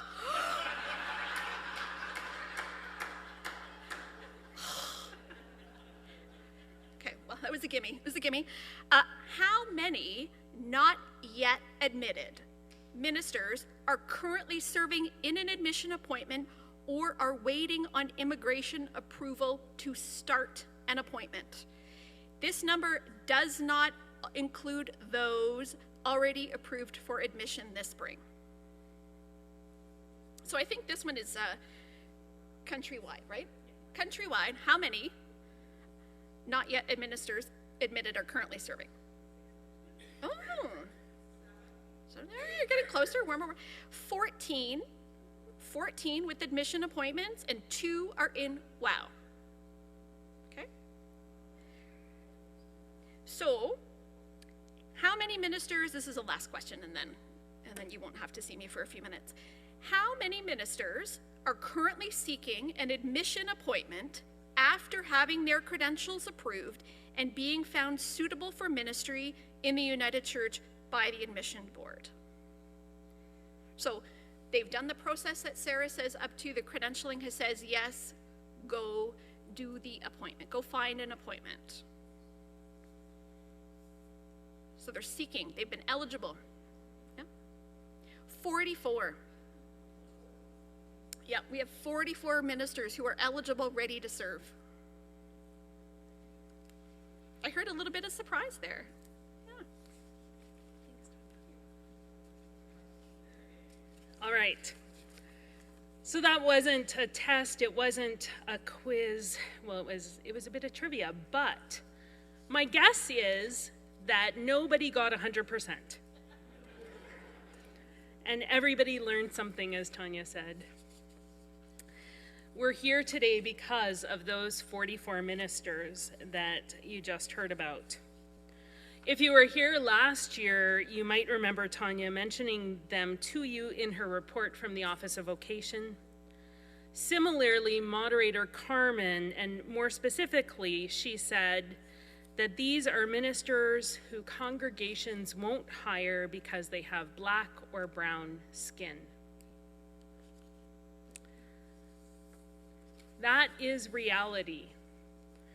It's a reality that was first observed by the admission board in 2021.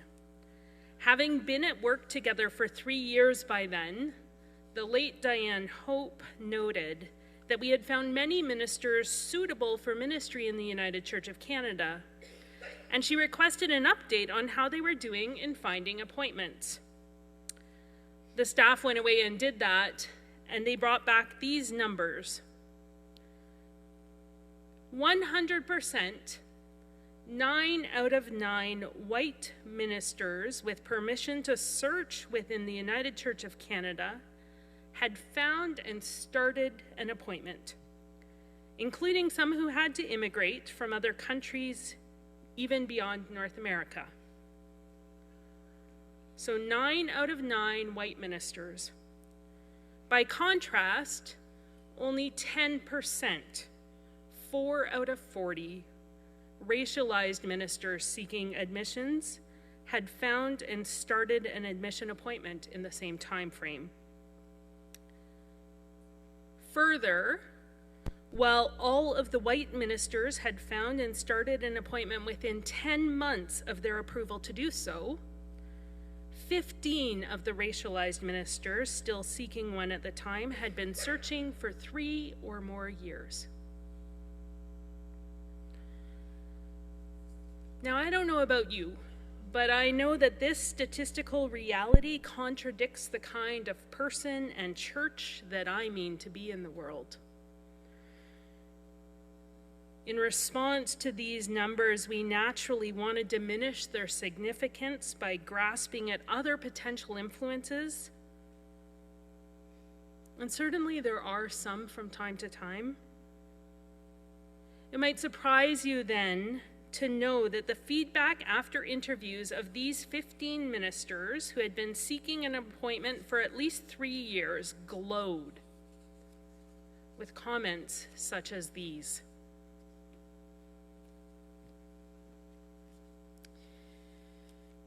He has a strong commitment to equality, extensive rural ministry experience. His English is excellent, and he speaks slowly enough that those not used to his accent will understand him. Demonstrated theological maturity. Clearly a lifelong learner. Eloquent in his articulation of a theology grounded in the love and compassion of God. A capacity to offer pastoral care that is unrivaled.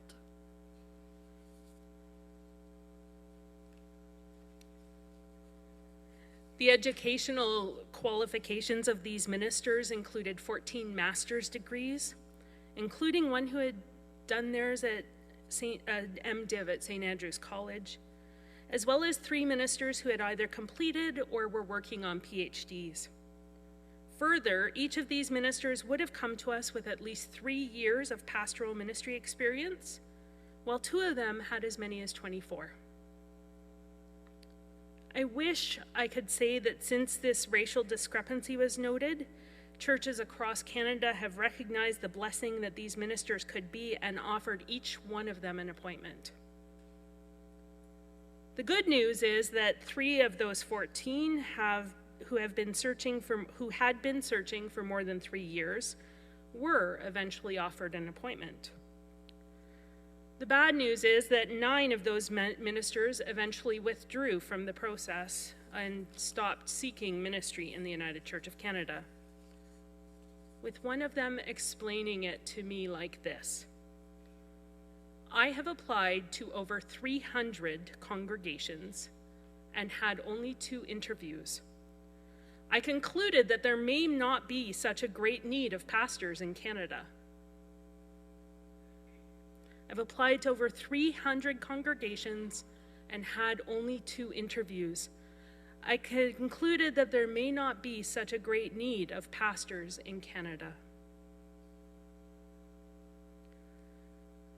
And that leaves 2 among the 44 ministers who are currently seeking an appointment, who have persevered with their search for more than 7 years now. And yet we still have this myth within our denomination that there aren't ministers.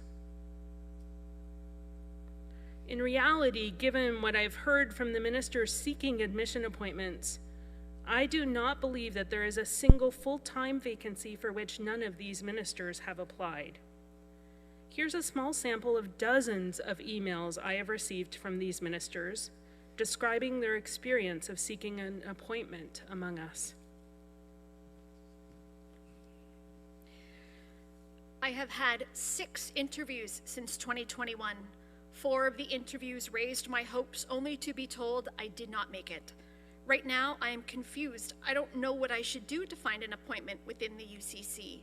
I sent close to 500 application letters seeking for engagement. I have applied to over 130 churches in the UCC so far, but unfortunately, many churches did not respond to me. Some only replied after the screening process was over and the next ministers were decided, and others said they did not invite ministers from outside the country. So far, though I have been given the opportunity to interview with only 3 churches out of 130, unfortunately, I have not been able to find an appointment. I'm deeply disappointed and saddened by this unfair reality, as I have a strong desire to serve in the United Church. I have submitted applications and relevant documents for most of the advertisements on the Church Hub, but yet to secure any opportunity. I'm a young, vibrant pastor, very dedicated, committed, and ready to serve in any congregation available, and by the special grace of God, I shall contribute greatly to the development of the church.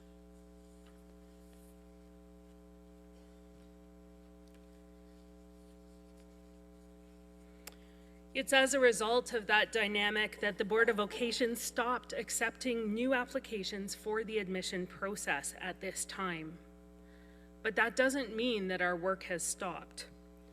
Rather, our limited resources have been focused on trying to help the 63 ministers who are already in the process, so those 44 plus the ones in appointments, to move forward and reach the end of the process. Through the concerted efforts of many people over the past 3 years, we've made some progress. 15 racialized ministers have completed the admission process and been approved for admission since 2023, while there are 14 other racialized ministers who have found appointments that we expect to be admitted in the next 2 years. In celebration of these ministers and the many ways they are enriching our denomination, I want to share with you a few comments that I've pulled from the reports of pastoral charge supervisors ahead of some of their final interviews. Under this minister's leadership, the congregation is thriving in the community. The minister and his wife are well loved in the 2 communities he serves. I believe we will be blessed by her ministry in our region, our communities, and I hope we can be a blessing to her in return. This minister has consistently demonstrated a conciliar and consultative leadership style that is critical in today's world. He values the input of others and works collaboratively with colleagues to achieve common goals. We have seen growth both in numbers of congregants and in the attitude of the people that attend our services and activities.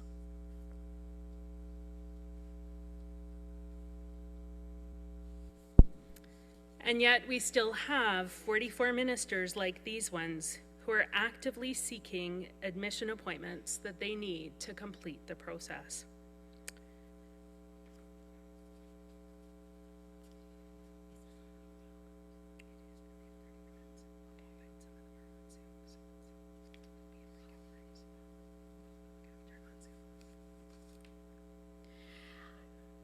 I just needed to check a couple things.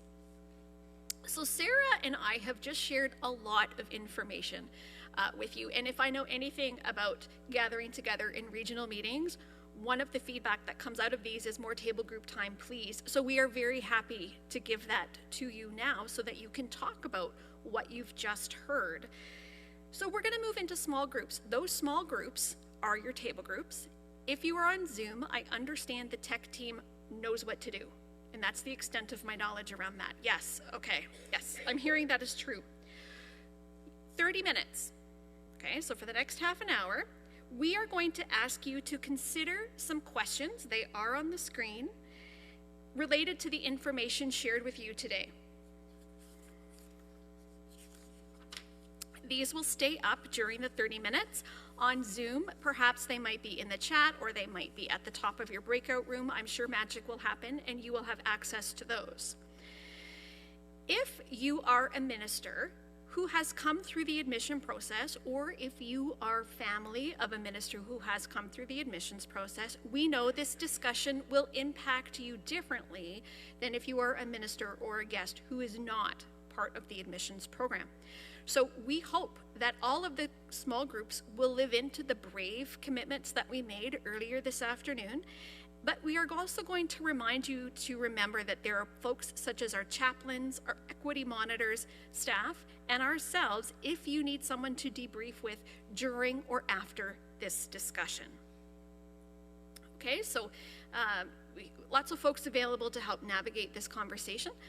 So the questions that you're going to reflect on in your small groups are, what stood out for you from the quiz about the admissions process and ministers in relation to this region specifically? So those numbers were unique to WOW. How do you feel about the reality that there are 44 ministers struggling to find appointments based largely on race? How does this challenge the myth in our denomination that there aren't enough ministers? And the last one we're going to ask you to toy with is imagine a fictional community of faith called Deep, Bold, Daring United Church that is searching for their next minister. How might they both be a blessing to and be blessed by sharing ministry with somebody in the admissions process? So those are heavy questions, and it's entirely possible that you're not going to get through all of them in your time, but you can certainly continue to reflect throughout your time. So I don't have a clock on. We're done at 20 after? Or we come back at 20? We are going to come back at 20 after. Okay, so, yeah, question at the mic? Oh. Can we have that mic on, please? Hello? Yeah, okay. Kathy Duggan, Drayton United Church. I'm a racialized minister, and I just want to, I'm not speaking for anybody except myself. I'm not comfortable taking part in this conversation at my table. So not because of any of the folks at the table, I'm just not, it's very emotional, and I'm not willing to open myself up in that way in this setting.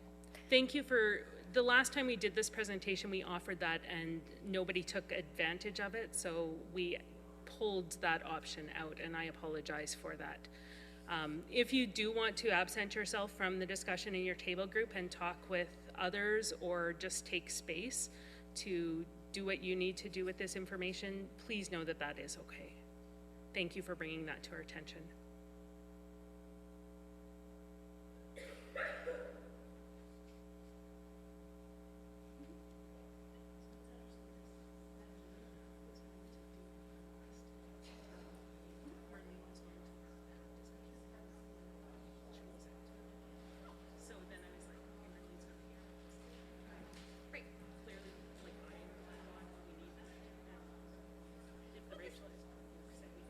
How long did they say the Zoom breakout rooms were to be?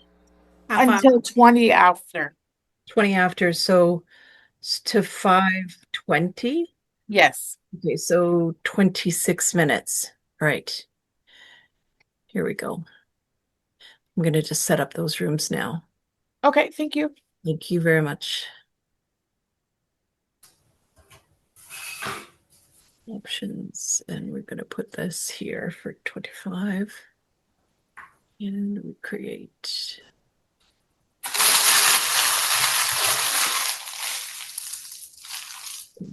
Off you go.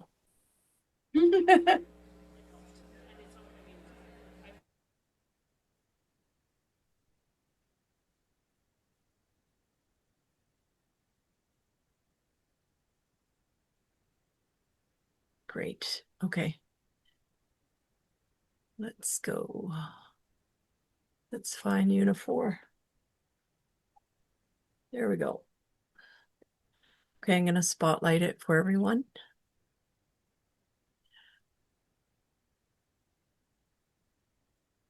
Okay, so we have no audio yet.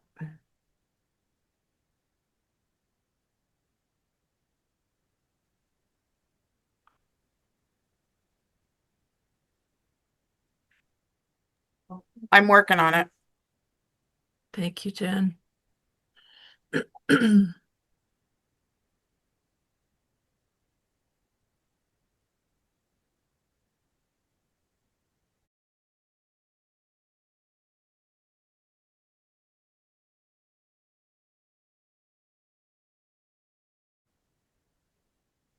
And Brenna Baker is in charge of our stewardship support for Western Ontario Waterways.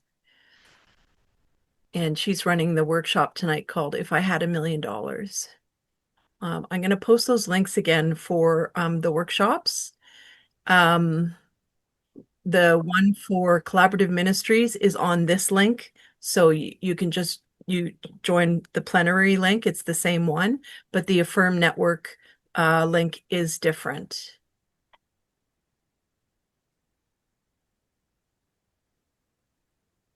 I will find it. Here it is. Okay, I'm going to just post this again.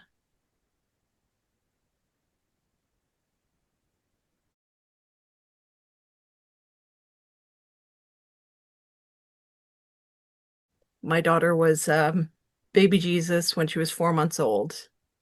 So and she's now almost 23, and she is a church lady. She's a church administrator for a church in Toronto. So it works.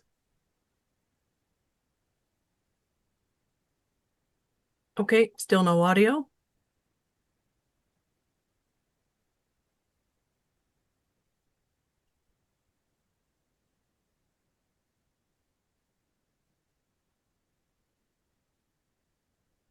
I'm really sorry. We have run into some technical difficulty and they're trying to fix it. Thanks so much, Jen. We really appreciate that you're there at the other end for us, advocating for us.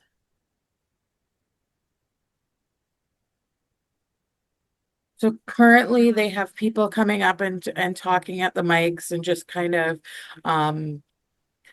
summarizing what they talked about in their table groups. Okay. Working on it.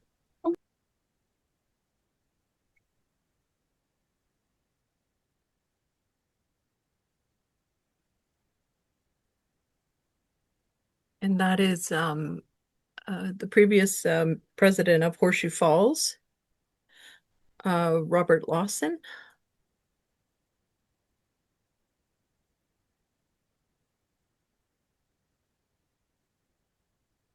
And we have Sarah Brewer in the right-hand corner, so she's at the lectern.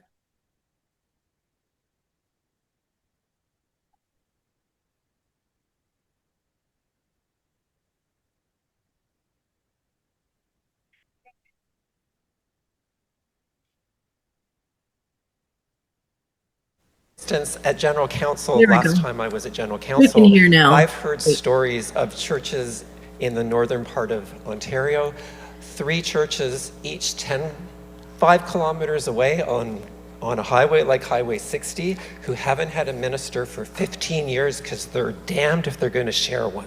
Yeah. And I just think that I just wonder if people maybe need to be told what they need if they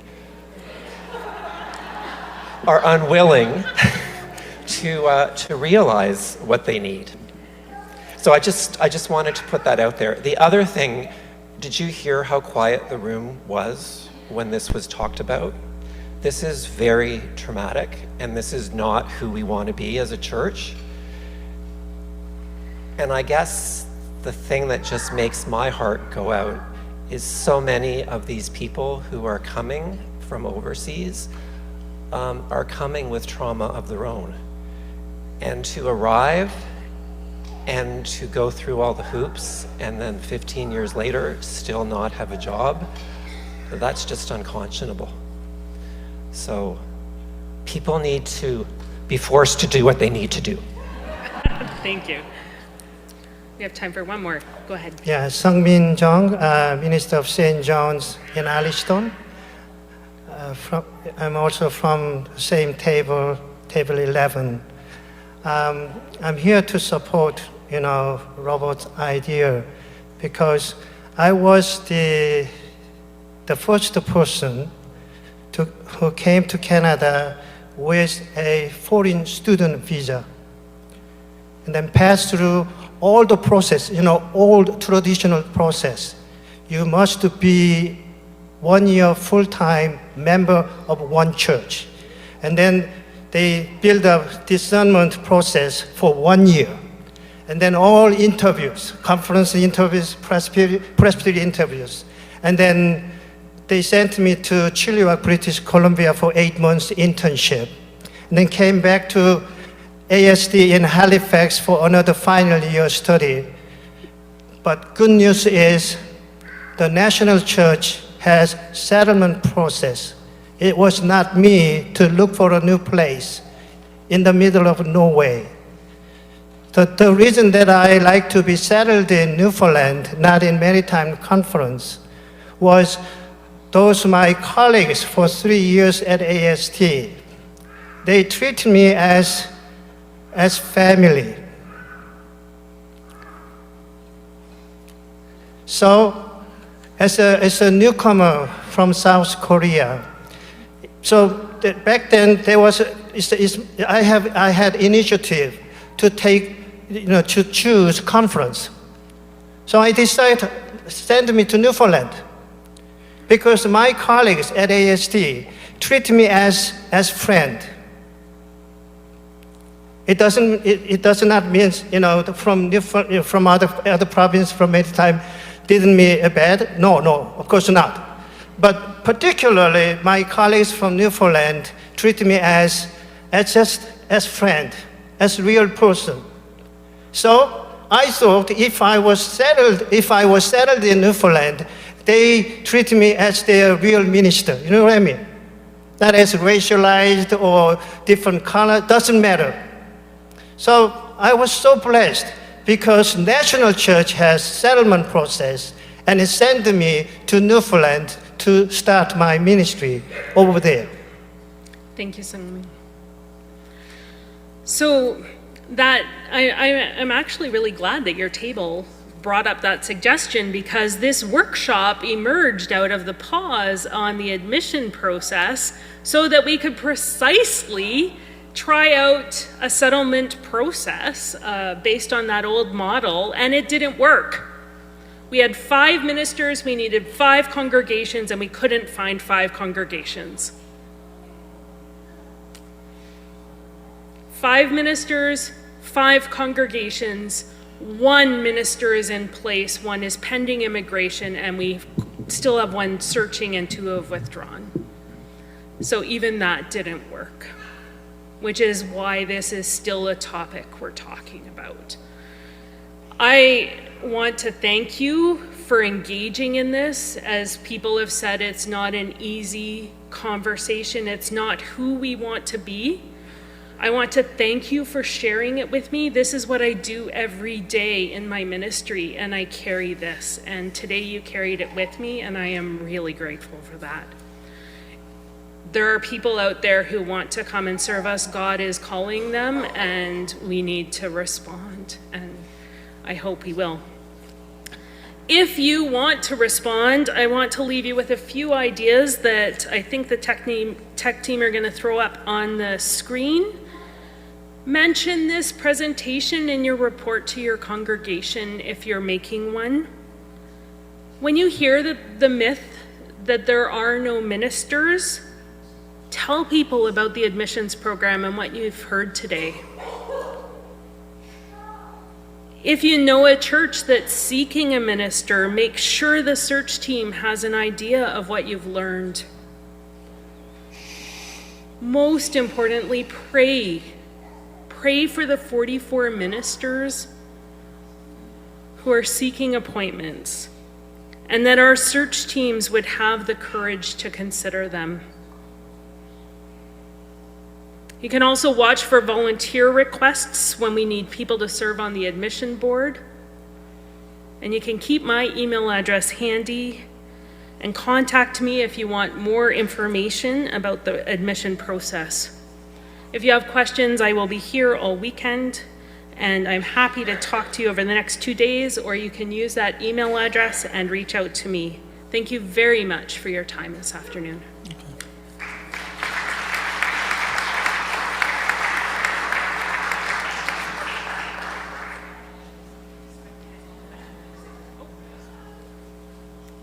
My apologies, I operated with those of you in the room and I missed the reality that there was a question on Zoom. So let's go to that.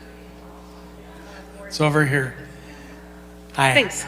This is from online. The question was, if there is a community of faith who is looking for an admission from outside of Canada, as an example, which is really what we're talking about, how would they find out if that's someone online on Church Hub?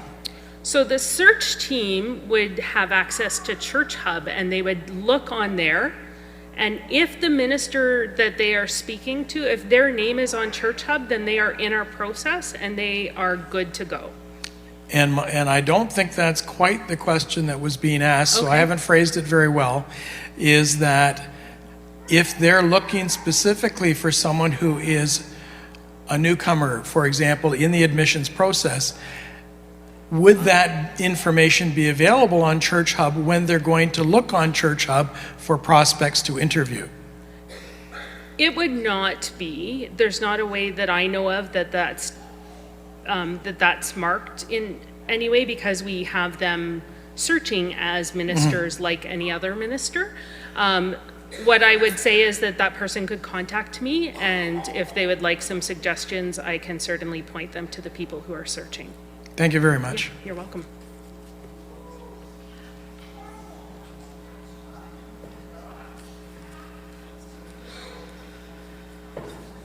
Okay.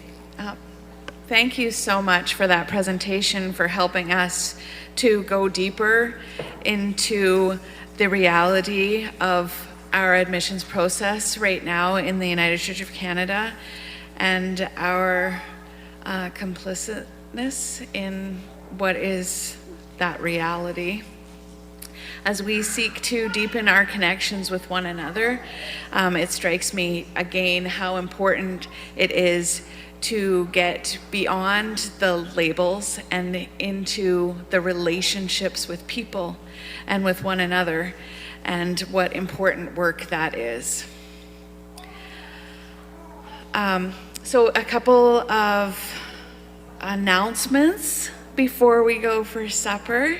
So some of you have not even yet registered to have your room key for staying at Unifor, and I want to announce for everyone that you'll have to be out of your room here at Unifor by 10 a.m. tomorrow morning, so you may want to make sure that you, there's luggage at the back here. That may be the case tomorrow all day. Just bring your luggage out of your room when you come for our meeting tomorrow morning, and that way you'll be sure to be able to access your luggage, because you won't have access to your rooms past 10 a.m. tomorrow morning. So I'm one of them. I haven't even checked in yet, but as soon as we break for supper, I'm going to go and make sure I get a room key and can get my luggage into my room.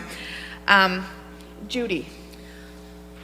So there's a number of you that have not yet registered, so you can go down anytime now and do that. Remember that if you are in the building, whether you're staying here or not, you need to register, because if you leave the building, you cannot get back in. I'm not getting up at 10 at night tonight to let you back in the building. So, everyone needs to go down to the registration at the front desk and sign a piece of paper saying, yes, I'm here. It also means that you get fed. And don't bring your luggage down there, because you have to bring it back up. Good point. And you'll be there to help us find our way to the registration desk before we eat, right, Judy? Excellent. If you are here in person and you've requested a special meal or named a dietary restriction or requirement, like gluten-free or vegetarian or vegan or special allergy, these will be available they go through the regular line, and then they'll be marked. Just a reminder, if you are staying here, you're not allowed to eat in your room, but you can eat other places. If you don't feel like eating in the dining hall, that's perfectly acceptable.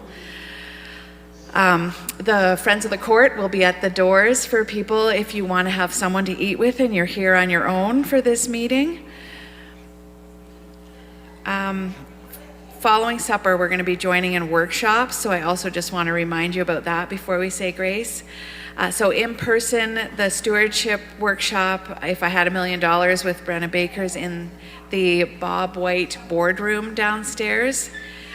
There's signs directing. The Palestine land exercise is in the sisterhood room.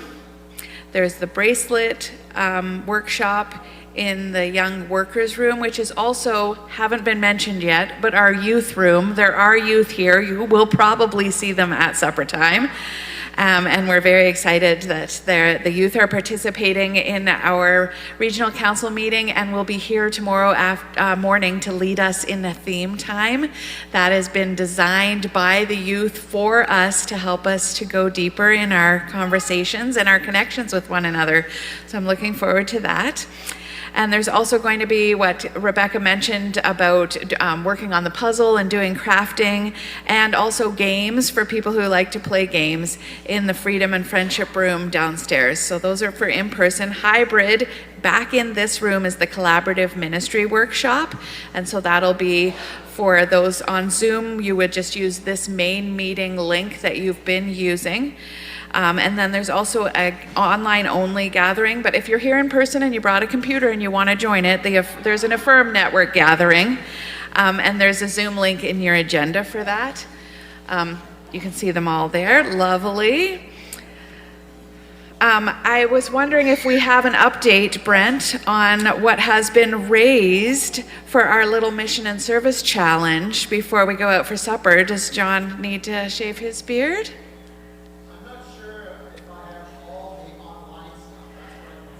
You're not sure if everyone, if you haven't reported to Brent, you made an online donation and you're here and you haven't reported it to Brent, then do so at supper.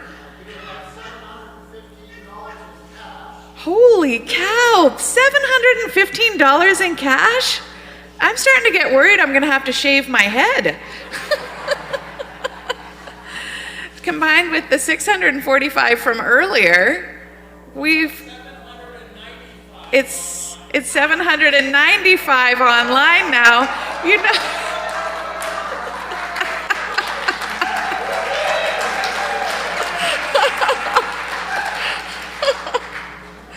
This is very exciting. Would you like to see this happen on stage? How shall we time this?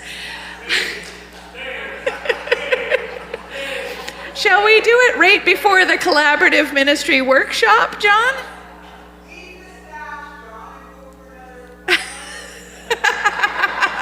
Just the beard comes off first. If we get to 1,500, then this mustache will come too. Suggestion from the floor. Would that be acceptable for those on Zoom? Would you be happy to come back a little bit early from your supper break and see John get shaved? Is there someone that's made a substantial donation? We'll figure that out over the supper break if there's someone we need to approach about whether or not they will be doing the shaving. And also, for those on Zoom, who gave a thumbs up on coming back early to see John get his beard shaved off. If you're on Zoom, the Zoom room will stay open over supper. If you want to grab your meal and come and eat and have other people be eating with you that you can talk about over supper time, conversations that aren't finished, ways you want to connect more fully, they can set up breakout rooms for that on Zoom over the supper hour. All right? Are there any other announcements before we break? Anything I'm forgetting? Then let us pray.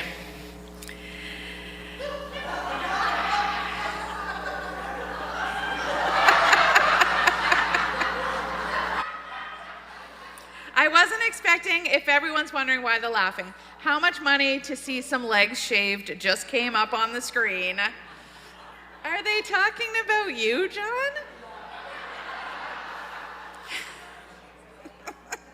Okay, now let us pray. Thank you for living into my party vibe. Gracious God, as we share a meal, may we share of ourselves and find ourselves strengthened not only by the food we eat, but by the connections we make. In your name we pray. Amen. Oh, a reminder. After the workshops are complete, there will be Vespers, and we're planning on having those Vespers in the bar, just for a little.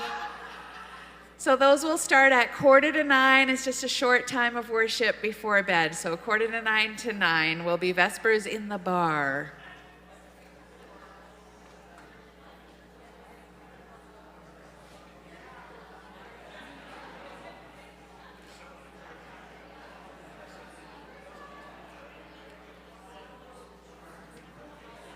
Okay, folks online, if you do require a room that you would like to go into, just let me know.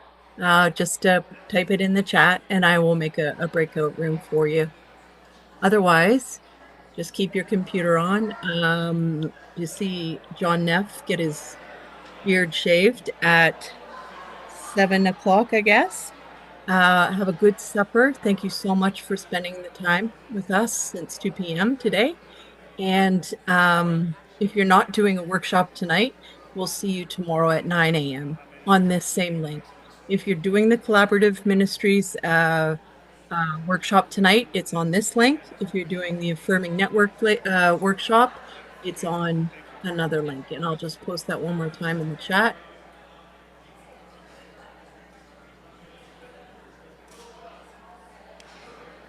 Yeah, here's the Affirm Network.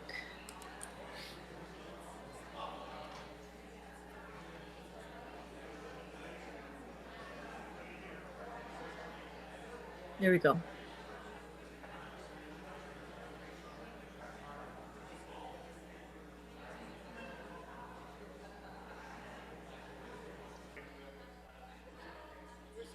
Yes, we are. Well, he does this periodically, so it's not that dramatic.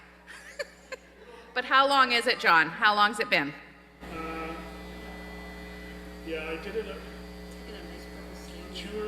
no, longer than that. I got sick of it about a year ago and shaved it off, and then it came right back. We're one of the earliest, we might be the earliest regional council to meet, so if we share this around on social media, maybe it'll give some other regional councils some something to aim for. Well, they know me in the other ones because as staff, I do the tech support for the other two. Let's see if anyone can match us. In donations and in creativity. I think your face is still going to be purple, John. I'm going to have a 5 o'clock purple show. It's 100% still going to be purple. I think we need to auction the hair that is coming off for an additional gift to mission and service. Oh, no. No. If they can hear that, but you can pass it on, Michelle. Okay, David. He's not mic'd, so he thinks he can say anything he wants. No, take it off. Everything is going. Oh my gosh. He looks funny too without his glasses on. I charged the razor just in case, but I wanted her to start on only one half just in case I couldn't get the other half done. You're enjoying this, aren't you? Who's doing the shaving? Anybody know? I don't know who that is. That's Dawn They Blanchard. mentioned her name. Dawn Blanchard, yes. Very Dawn? funny leading the collaborative ministry workshop. Thanks, John Egger. Dawn Blanchard. She's the recording secretary for Because his face is purple. for, the executive. Right? Yeah. Yes, yeah. The hair is coming off for those who can't tell because Oh my underneath gosh, his it's- face is it's dyed still purple. oh my gosh. Oh my gosh. I have never seen John without a beard. John Neff. I'm going to find some bleach under the sink counter. I have seen him without a beard, but that would be back in the old Toronto conference days. Oh, a long time ago. Yeah, no. Well, Definitely not. what would that be? That'd be 5, 6, 7 years ago. It would be the after mustache is going 2009. Ooh. Okay. Yep.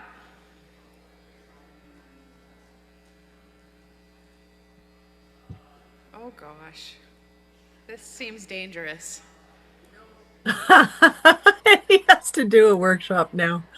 Oh, it's so funny.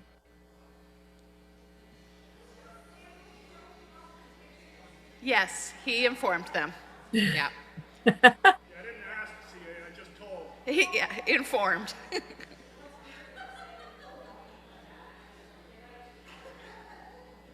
I wonder what the total was that they collected.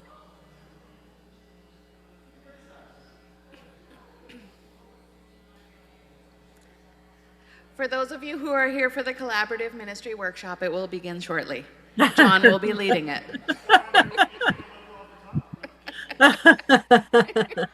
John, there isn't time for that.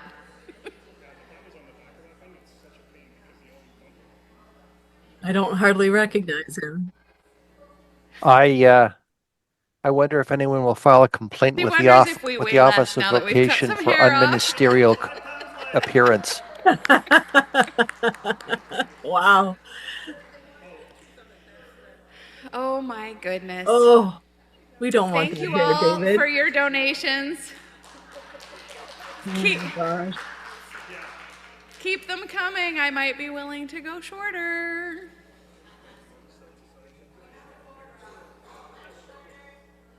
Michelle, my son came home one day from school asking me to shave his Participating in head. other workshops, we Why? can make our way to And those I said, spaces now. why? He said, I'm running for student council and my slogan is vote for the bald guy. Oh, smart. That's smart. And I shaved his head because as his mother and I agreed, hair can grow back. Always. And he won. Oh, good for him. That was a good promotional tactic. Who is that? That's John Neff? Oh my gosh, he looks so different.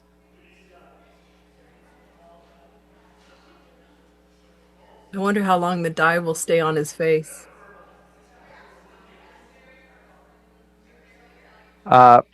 Pink is the color for the third Sunday of Advent. Gaudete. Yeah, it was hair dye.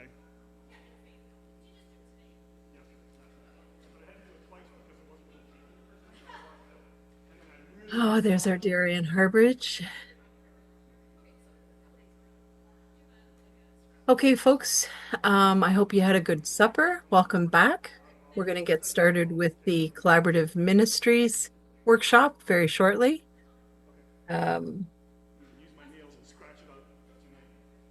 going to have a couple of breakout sessions. I have questions for you that John Neff has written out.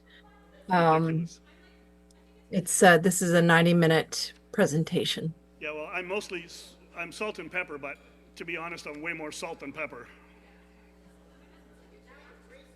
Yeah, exactly.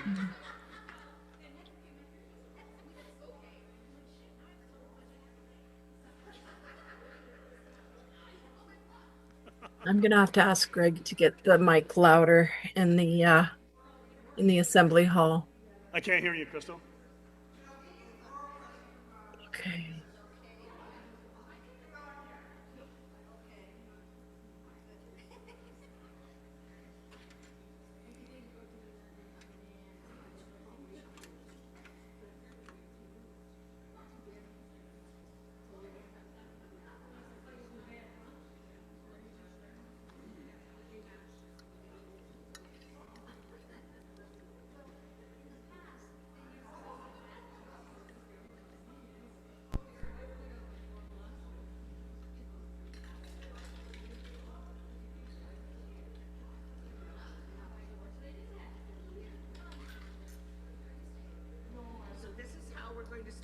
Regional workshop.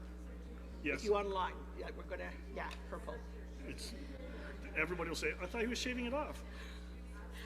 Well, tonight when we have Vespers and you have grape juice, we'll just... Recording in progress.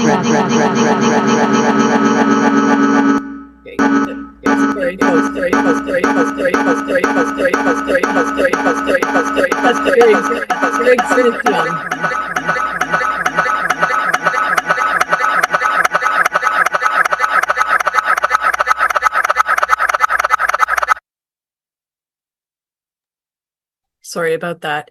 So Greg Smith Young is in the tech booth at Unifor.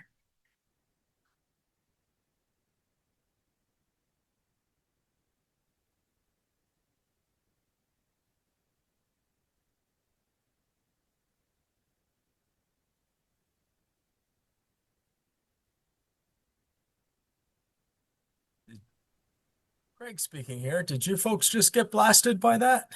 Absolutely. Oh, sorry. I opened up this Zoom and they had my volume coming through the they didn't anyhow. It's all good now. I'm just changing some things over. I just sent you a message asking if you could boost up the volume on the mic in the assembly hall, just because we couldn't hear John Neff very clearly. so I'm sure you can handle that. Yeah, I will give that instruction just a second. I'm not sure if John started talking yet. Well, he was just at the mic for a brief second, so. Okay, let me just see if he can do a test. Just a moment. Sure. Hi, everyone. So you're all here for the collaboration workshop? They are, yes. Well, if Brilliant. are we ready online? Yes. See, so can you hear how low that is? If you're here sorry, I should talk quieter while I'm right at the mic. Okay, I'm going if you're to. Here for the collaboration thing, I would really love it if you would join together. Let me go work on that. Because okay, this is going to be an interactive thing where I will talk a little bit, but you're also going to discuss things at the table. So we'll discuss things in our breakout rooms, and I'll give you the questions. Collaborate, you will be.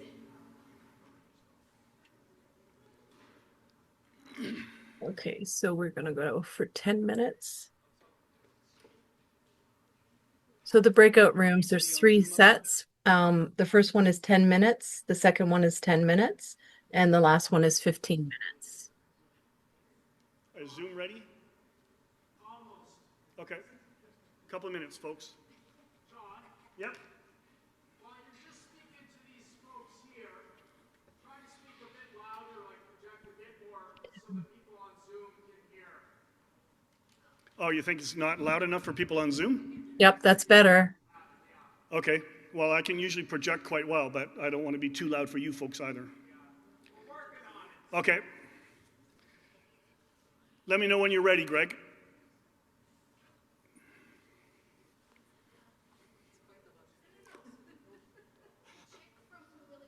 Michelle, are you hosting this? Yes. Okay. Would you like me to make you a co-host or anything like that? That might work. I'm just just managing a bunch of things here with the 2 hands and 1 brain that I have. All for a good cause. Okay, so we're going to go to... The idea came up when I was speaking with President Jennifer, because when just a second. Back in another lifetime, I was leading a youth trip to Washington State, like by Mount Rainier, and Seattle. And we were about $2,000 short in our fundraising. So we talked to the minister, who had never, ever been without a beard since he was like 16, and suggested a fundraiser, and we raised the $2,000 that day after church, and somebody shaved his beard off right then. And so we got to go on our trip. So it was a great idea. No. I might hide out for a couple of weeks, though.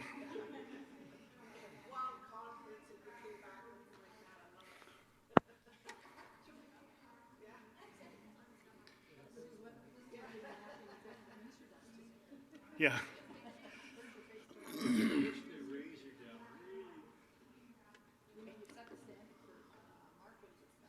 Is this being recorded for posterity's sake? Yes, it is, for the shaving of the beard of John Neff. Ah, yes. And also for Anne the actual was presentation. One of my first contacts in the United Church of Canada, and we started working together quite early. And I didn't have a beard when I started. And then as I started to grow my beard, Anne made it very clear to me in such a nice way that she hates beards, and she doesn't understand why I want to grow one. And we're just setting up a bit more here. Just wait a second, folks. A little tamer. It's been bushy. I have Can that, you- yeah. It's called laziness.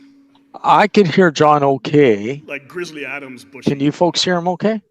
He sounds a little quiet. Is he it hard to trim that talking quiet? right at the mic? Yeah, he's right on top of the mic. It's right in front of No, him. it's just like I grow a Now beard he's because I also don't just shave every having day. little But then I chats don't with wanna have to people trim at my a beard all the table time in front of either. him. That's all that work. Okay. So I let's just see get when lazy he and it starts goes this using big. his big voice, how that works. I found Sarah Brewer quiet doing too. up there I with had to Zoom? put Are we my ready? volume way at the top and it was still quiet, and I'm finding the same thing now. Yeah. Okay. That mic needs to be at the height of his mouth. Well, it's something about the pickup between the mic in the room and us, I think. Yeah, I think so, Jenny.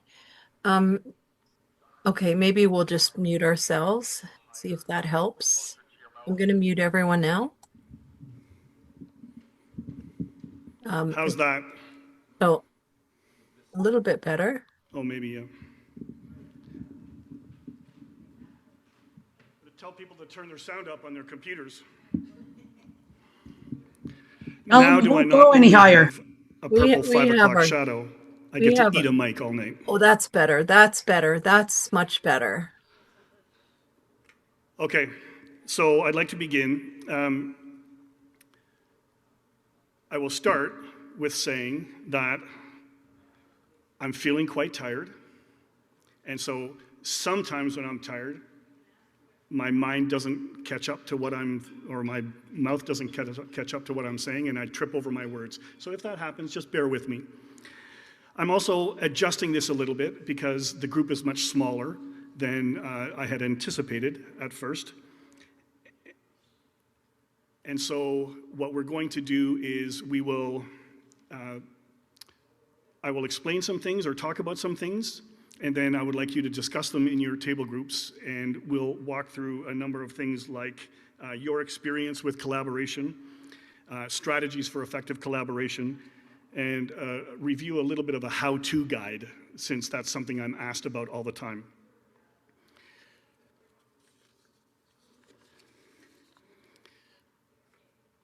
In 1 Corinthians 12, verse 12 to 13, it says, "For just as the body is one and has many members, and all the members of the body, though many, are one body, so it is with Christ.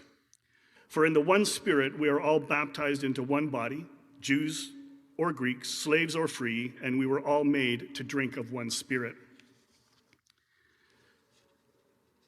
There are two things that I'd like to talk about as a preface to collaboration, as things which will root us in healthy collaboration. The first is belonging. And so I like how Lynn Allen summarized it in her sabbatical report.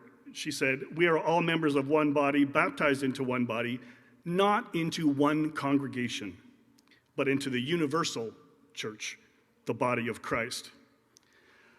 Or if we think about the message that Saugeen gave earlier this afternoon, he read from 1 Corinthians chapter 3. One says, "I belong to Paul," another Apollos. Are you not all human? Let me rephrase that. I belong to St. Paul's. Another might say, I belong to St. Andrew's. Another might say, I belong to Trinity. But are we not all one church? First, through our baptism, or our faith, or our membership, or by virtue of our involvement in a church, we belong to the local church. But second, through our baptism, we belong to the United Church of Canada. This is a great host of faithful people seeking to live out God's love.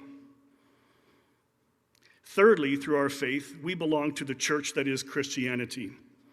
This is sometimes called the Holy Catholic Church, if you're familiar with the language of the creeds, or the Church Universal or Universal Church, to use more common vernacular.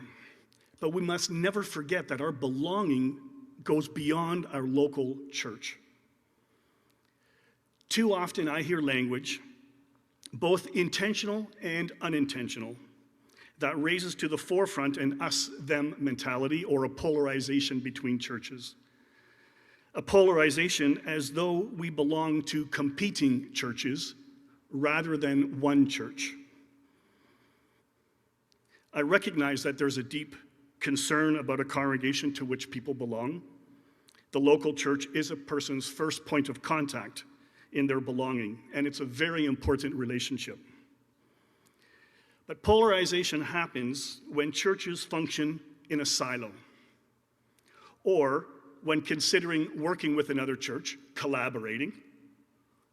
One group is more concerned about taking care of themselves, or more concerned about what they can gain or what they might lose rather than considering how all can work together for the common good of ministry in our church. All three levels. This is how many churches operate. There's a picture.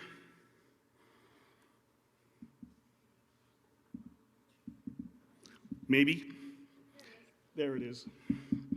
So a picture of two churches side by side with fences built all around them, and the people are intermingling only with their own. Many churches operate like that. A healthy understanding of our belonging, though, brings with it an awareness beyond the local to the mutual benefit of sharing our faith.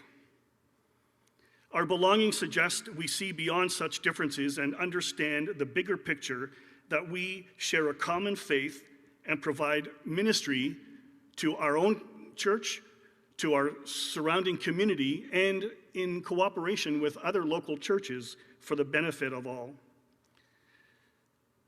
This is how churches operate when they understand to whom they belong. Churches side by side, no fence in between them, people from both churches intermingling. A healthy understanding of belonging speaks to the why of collaboration. What is the motivation behind the desire to collaborate?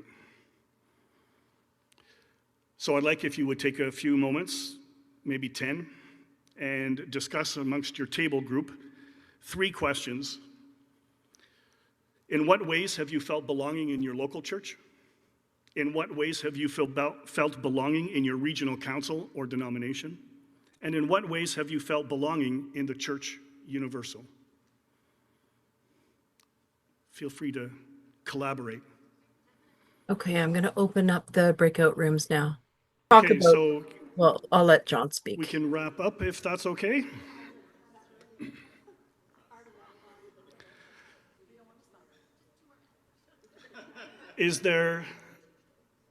We can continue more discussions after. Is there anybody who'd like to share anything from their tables? Or online, if there's anybody on Zoom? If there's anybody online, you can just raise your hand. Collaboration's great.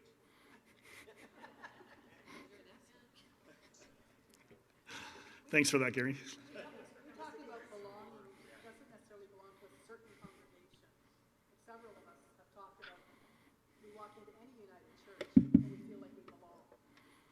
Right. Excellent. So I'm going to ask him to repeat what some people said. Oh, John, can you?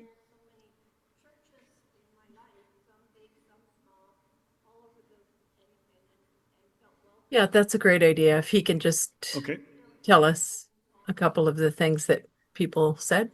I'm asking John, I've caught his attention. He's just politely waiting for the person to finish, and I'm going to ask him to repeat what people said. And we're also working on, if you folks have something you'd like to say, to get you on the big screen here. So you'll be like 16 feet by 10 feet. No pressure. No, nothing to worry about. So for our online people, the comments so far have been finding comfort in whatever church you go to, even in different denominations, and getting past our own feelings of discomfort, but realizing because we're part of a universal church that we can find welcome in any church community. And also that our belonging often within the United Church makes us feel that we can walk into any United Church and feel welcome. Yeah.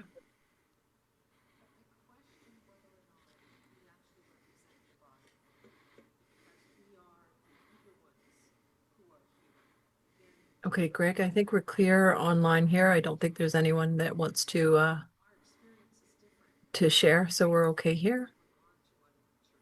That's true.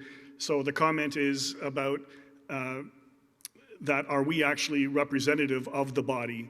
Because we who are gathered here, whether on Zoom or in person, are ones who are more eager in our involvement within the church, rather than, let's say, a number of people within our congregations who may not feel the same way. Thank you for those comments. I'm going to transition to a second area that I think helps to root us in our understanding of collaboration in a way that is helpful. Though not just with collaboration, I would say in any aspect of our leadership within churches. We use words like discern, discerning, or discernment, which or regularly within church circles, and they have attached to them thoughts of and feelings of faithfulness. Such words suggest the inclusion of the Holy Spirit. We say things like trust in the Spirit, or discern your call, or where is God leading you? These statements denote the ability to discern the leading of the Spirit and point to an undefined ability to understand the will of God for ourselves.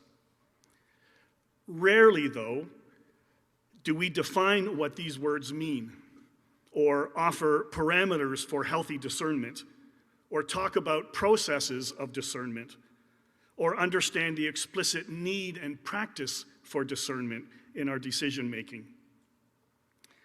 There's a picture of a young man standing at the podium with a caption saying, "God told me we have to paint the church green." Discernment does not boil down to what I think is best or what I think God is telling me. Discerning God's leading or awareness of the movement of the Holy Spirit is not an individual process. Healthy discernment is a group process which relies on the collective understanding of many individual discernments. As an individual, part of a healthy discernment process would be to talk to others, trusted friends or family or mentors, to ascertain their thoughts, and then to take time to listen. However you do that, whether it's through prayer or meditation or whatever else. As a church, it is the leadership looking to the people within as well as those without, perhaps other united churches or the regional council or community organizations, and then taking the time again to listen. For example, someone comes up with a great idea that they feel very strongly about. It requires discernment beyond the individual. Ministry initiatives should be weighed by the wisdom of the governing body against a congregation's purpose and vision, its fiduciary responsibility, along with seeking wisdom from other congregations and other sources.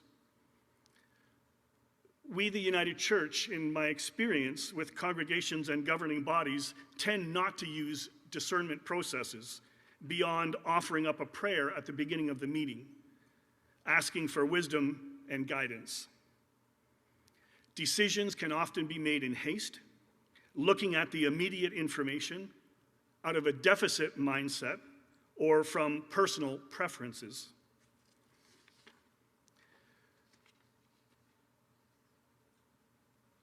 Alyssa Davy Pearmain writes a story called The Cricket Story. It goes like this. Once, two friends were walking down the sidewalk on a busy street during rush hour. There were all sorts of noises in the city. Car horns, honking, feet shuffling, people talking. And amidst all the noise, one of the friends turned to the other and said, "I hear a cricket." "No way," the other friend responded. "How could you hear a cricket in all this noise? You must be imagining it. Besides, I've never seen a cricket in the city." "No, really, I do hear a cricket. I'll show you." She stopped for a moment, then led her friend across the street to a big cement planter with a tree in it, pushed back some leaves, and found a little brown cricket. "That's amazing," her friend said. "You must have superhuman hearing. What's your secret?" "No, my hearing is just the same as yours. There's no secret," the first woman replied. "Watch, I'll show you." She reached into her pocket and pulled out some loose change, and she threw it on the sidewalk. Amidst all the noise of the city, everyone within 30 feet turned their head to see where the sound of the money jangling was coming from. "See," she said, "it's all a matter of what you are listening for." Silence is not the absence of noise, but a refined tuning of the soul to the sounds and movements that usually go unnoticed. I offer encouragement to learn to grow around our understanding and our practice of discernment, practicing tuning ourselves, tuning our soul, as it were, to the sound of the small voice, of the movement of the Spirit amidst the busyness and the noise of the church. Greg already showed the picture of the groups of people sitting down in circles having a discussion to discern a way forward. A healthy understanding and practice of our discernment speaks to the how we choose to collaborate. Recognizing that we are not alone, that we are part of something bigger than just our own local church, our belonging, and taking the time to discern, to listen, to tune ourselves, just speaks to the why and the how, and are foundational when beginning talks about collaboration. Let's take another 10 minutes and talk about discernment, and I offer these 3 questions. In what ways do you discern God's leading in your life? In what ways does your church leadership use discernment practices? In what ways does your church discern its ministry purpose, goals, and future? Sure. I just finished reading this morning. Actually, why don't you come to the mic? I just finished reading this morning chapter 4 of Susan Beaumont's book, How to Lead When You Don't Know Where You're Going. Chapter 4 is all about discernment and the difference between discernment and decision making. And it's got an 8-step process for how you discern with a congregation. Really good stuff. Excellent, thank you. So 10 minutes. Okay, folks, I'm going to put you in the same breakout rooms you were in before. Talked about in your breakout rooms. And is there anybody here who'd like to share anything about their table discussions? So John has invited us to put in the chat things that we talked about in our breakout rooms, if you'd like to, and we can share them into the meeting.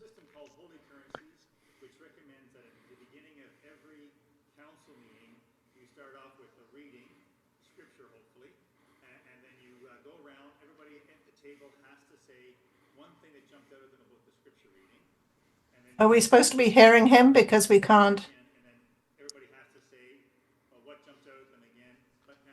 It's someone speaking to John without a microphone, and then John's going to summarize what he said to us. Thanks, Greg.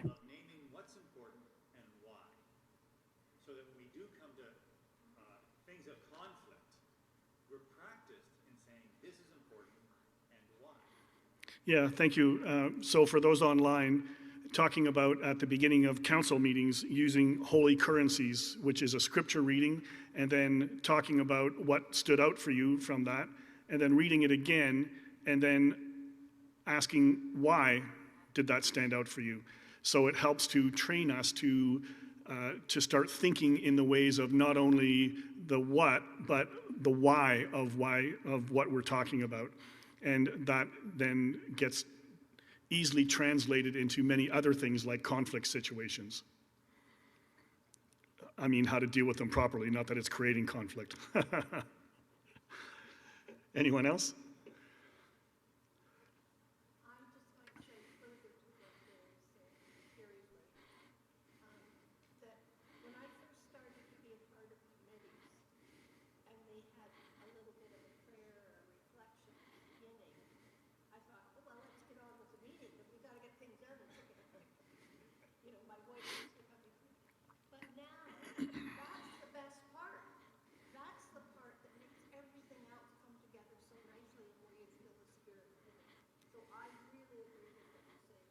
Yeah, thanks.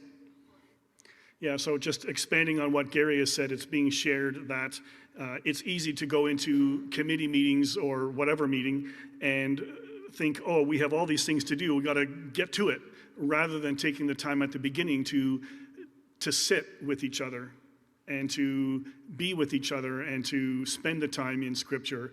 That helps to ground us for the business that we're about to do. And that can actually become the favorite part. Not that doing business isn't your favorite part too, don't get me wrong. Thank you, everybody, for that. I'd like to touch on types of collaboration for a moment, and I'm going to talk about two. So I'm really condensing this down into two major types of collaboration within our churches. And the first is strategic collaborations. My term, I don't know what to call them always, but strategic collaborations, I would say, considering our current church climate, are born out of necessity.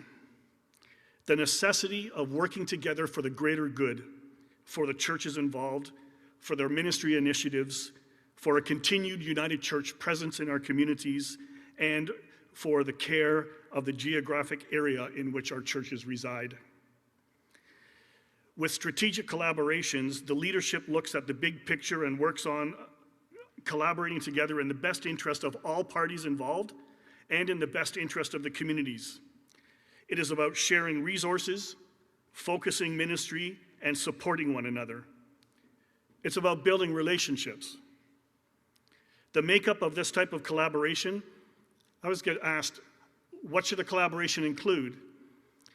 So what is the makeup of this type of collaboration? I can't tell you. It really is anything you can imagine for yourselves within your context.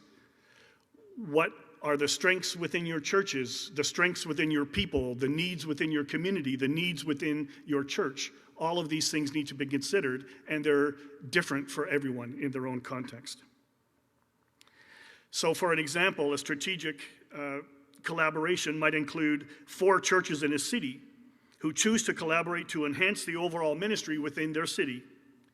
The collaboration focuses on the strengths and visions of each congregation and addresses the ministry goals and priorities of their congregations and for their surrounding community.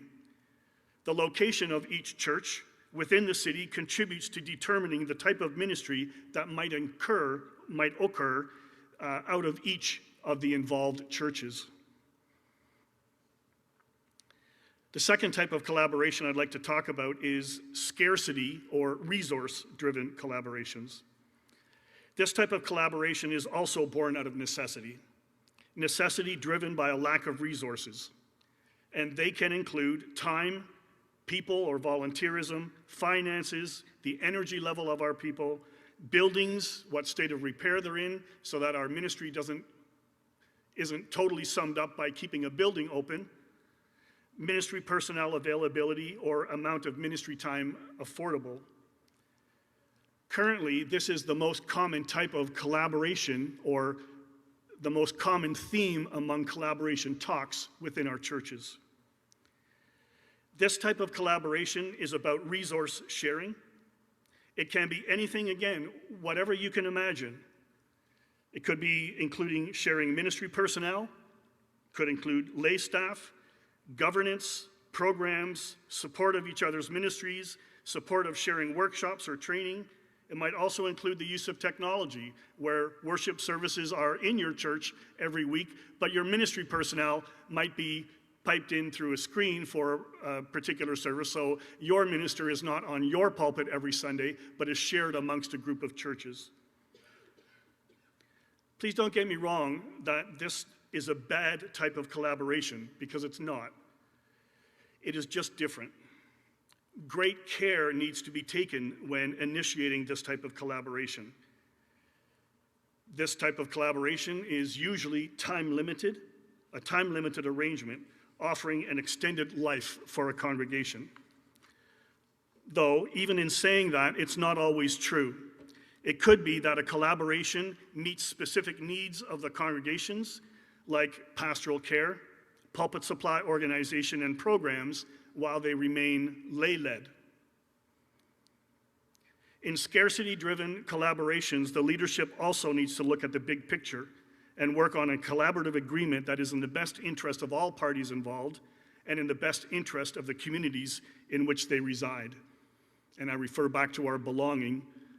It is not about what I can get or what I might lose. It is about our understanding of who we are first as people of faith and working together for the common good. So I'd like to take a little longer this time, 20 minutes in your breakout rooms, and I have 4 questions that you can talk about. What does collaboration mean to you in the context of the church?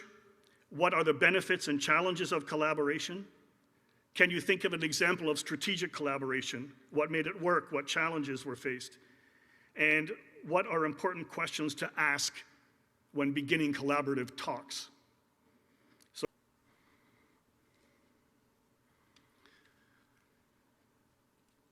Okay, I'm going to move on then, if that's okay.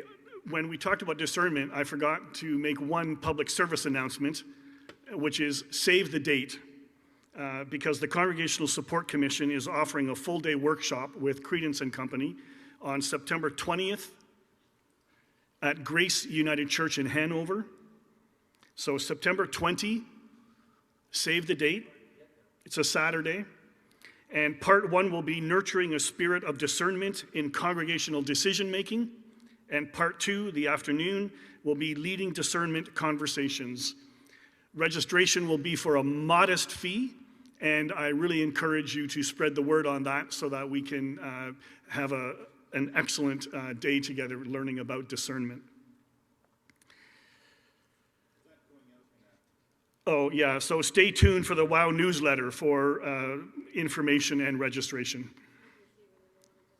So September 20. I'd like to discuss briefly some strategies for effective collaborations. And please recognize that collaboration is one option. If you're thinking that this is a fix-all for your congregation, then please reevaluate, because it's not. It also takes a lot of work, but has great benefits. I'm going to talk about the key strategies in the story, in the form of a story. So once upon a time in a rural church, there was a United Church named, let me think of a common United Church name, St. Paul's. They wanted to work with Trinity and St. Andrew's.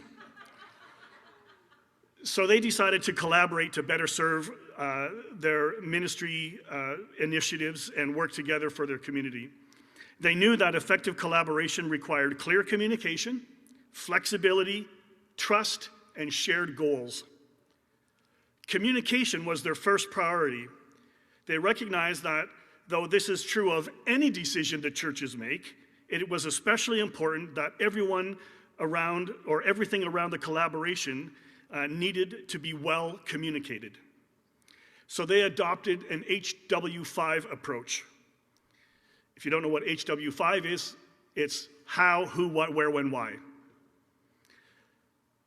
They started with the why, explaining the purpose behind their collaboration, to unite the strengths and provide more comprehensive support to the community.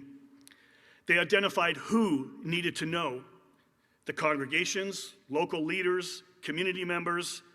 They chose various methods to communicate the information through video announcements, printed bulletins, and verbal updates during services. They crafted the what carefully, including key messages about the benefits and the impact of collaboration, but also of the decisions that they made along the way. They decided how and where to inform people, verbally or in print. They would do this during congregational meetings, on the website, in social media, and through committee discussions. And finally, they set clear timelines of when people needed to know the information, making sure it was timely to circumvent parking lot discussions. They ensured ample time for feedback and input. Building trust was also crucial to these 3 churches' talks about collaboration. The leaders of St. Paul's and Trinity and St. Andrew's spent time together, sharing services and joining each other's events. They built relationships and trust, which laid a strong foundation for their collaboration. Flexibility was essential. All three churches agreed to be open to new ideas and options. They realized that unexpected blessings could arise from their collaboration, so they kept everything on the table, including service times and event formats. They avoided conversations that started with, "I don't mind collaborating, but we're not going to change our service time," because that's not flexibility. That's not keeping all the options on the table. They set clear goals,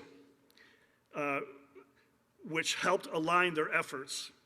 They started with the why of their collaboration, united by shared values and common purpose. They named their goals, in this particular case, enhancing community outreach, improving worship experiences, and supporting social justice initiatives. Leveraging diverse skills was a key strategy. St. Paul's was known for its social justice work. Trinity excelled in worship experience or worship excellence, while St. Andrew's did a lot of community engagement.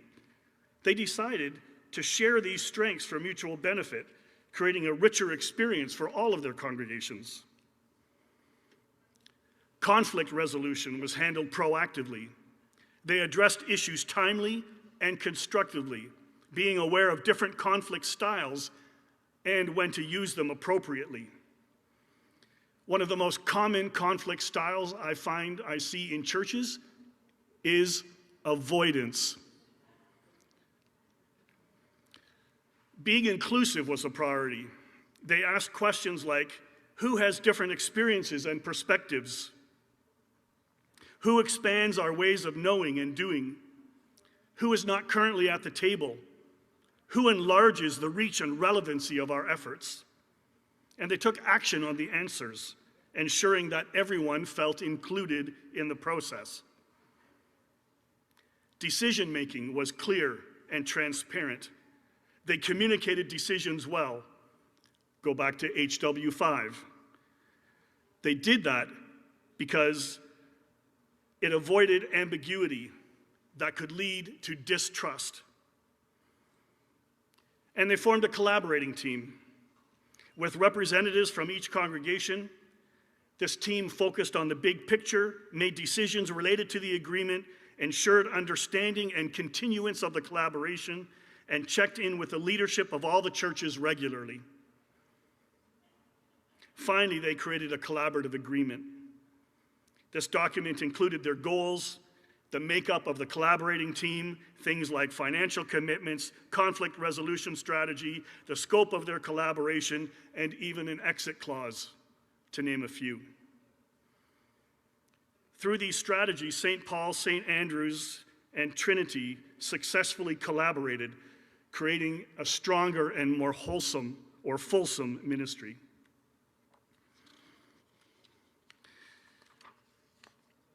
So I keep getting asked when talking about collaborations, can you give us a how-to guide? Or I get asked, where do we start?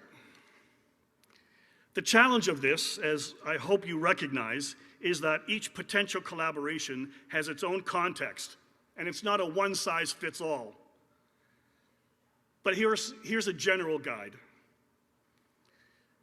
It's a 12-point strategy. Take time to understand your motivation. So start with the why. This should be done with the governing body and should also include others, again, widely communicated and discussed. Start with the why. What is your motivation? Think about your understanding of belonging and spend time discerning. Talk about and recognize the needed attitudes for a healthy collaboration. Communicate with your governing body, your committees, members, family, friends, strangers, and pets. Okay, that might be a little too far, but my point is communicate, communicate, communicate about everything, every step of the way. Again, use the HW5 approach. Set goals. This is not working out a collaborative agreement. This is determining the why you want to enter into collaborative talks in the first place. Name 2 or 3 specific goals. If you're having trouble with this step, please go back to number 1 and spend more time in that one. It is easy to want to skip step 1 and 2 to get into the nitty-gritty. The answers may seem obvious to you, but it's not obvious. It is what is obvious to you may not be obvious to others. So communicate them. Articulate or write down your why. Explain your motivation and clearly state your goals, and then communicate them. Noticing a pattern here? Make a congregational decision to move forward with collaboration talks. None of this should come as a surprise to anybody in your congregation, because you will have communicated about it all along the way. So, this would be after there has been abundant discussions and information sharing about the why and the goals. This step is to decide whether the congregation is serious about entering collaboration discussions and are willing to put all options on the table. This should not be, sure, it can't hurt, or let's talk and we see if we like what each other are saying. It's a firm decision about being open to the possibilities. A lot of time can be wasted in collaboration talks when one of the partners is not actually really serious about it. They just want to explore it to see if it might work, rather than having done the homework behind so that they know that they're committed to working on a collaboration with another church. Then connect with other churches for a potential collaboration. Share your articulation of your motivation and your goals, and ask them to do the same. Begin getting to know the other churches. Share some worship services. Get involved in each other's activities. Engage in a joint ministry activity together. What I'm getting at is start building relationships. That's where it all begins. Begin discussions on what each of the congregation's hopes are within a collaborative agreement or a collaborative relationship. And then start to work out a collaborative agreement based on your discussions. There's a template on the WOW website that has some basic outline of things that could be helpful. It's not comprehensive. Again, every context is unique, so you need to build that. Share the collaborative agreement with the Congregational Support Commission for approval. This isn't whether or not you can or can't do it. The Congregational Support Commission looks at it to make sure that it's clear and comprehensive enough and can add their wisdom from looking at many other collaborative agreements. Then get the collaborative agreement approved by your congregation or all the congregations involved. And then set up a team to oversee that collaboration. Again, these are 12 basic steps, but I encourage taking a process that starts with the why, builds the relationship, and then works out what an agreement might look like. That's all I have to share tonight. So I'm open to having a Q&A if you want to ask some questions, or if further comments want to happen, or if you want to have more of a discussion for the next 10 or 15 minutes. I'm free and open to do that. If there are any online questions, you can share them, or if they're noted online in the chat and it's saved, then I can try to attend to those questions later. Folks, if you have any questions, you can type them in the chat. Comments?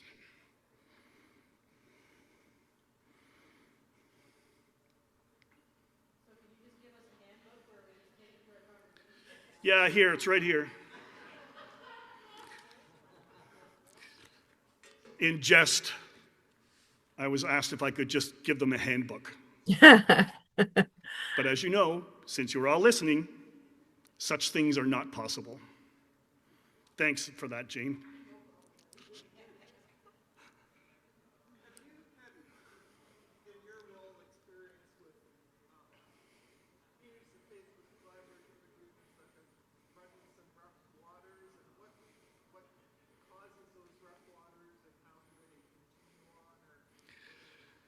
Yeah, that's a great question. So the question is, do I have experience in seeing collaborative agreements that have gone through some rough waters, and how might that have been resolved, or what were the issues?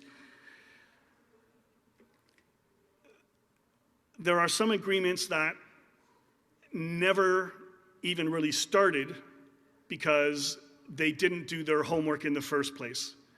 So I refer to the figure out the why, set some goals, know why you want to collaborate, and then start building relationships. There are some who, in the midst of a collaboration, found that communication lacked in certain areas that that created misunderstandings. So again, I cannot emphasize communication more. Every decision your governing body makes should always go through the HW5 to find out what you're going to say, to whom, when, how, and all of that, and why, most importantly, why. In collaborations, that is very much true, and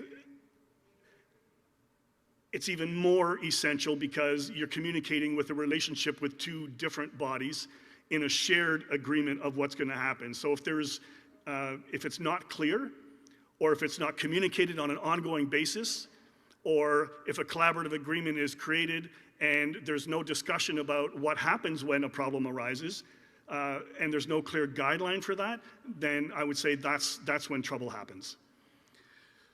There are also other reasons why a collaborative agreement might end, and some of it is just the time for it has run out, and that's okay. Some of it is there's been transitions within the communities, or a transition with ministry personnel, and so the collaborative agreement ended. Things like that. It's not all on a negative that collaborative agreements end.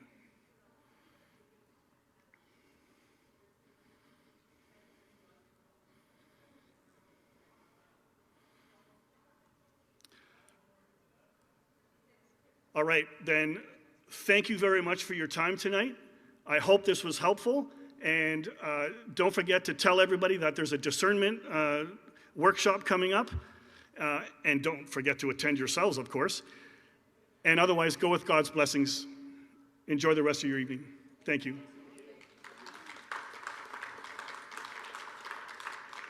Okay, folks, thank you so much for joining us for this workshop tonight. We are going to gather again tomorrow at 9 a.m. on this link. Does anybody have any questions before we shut down for the evening? Yeah, I went looking for the commission reports and I didn't find them.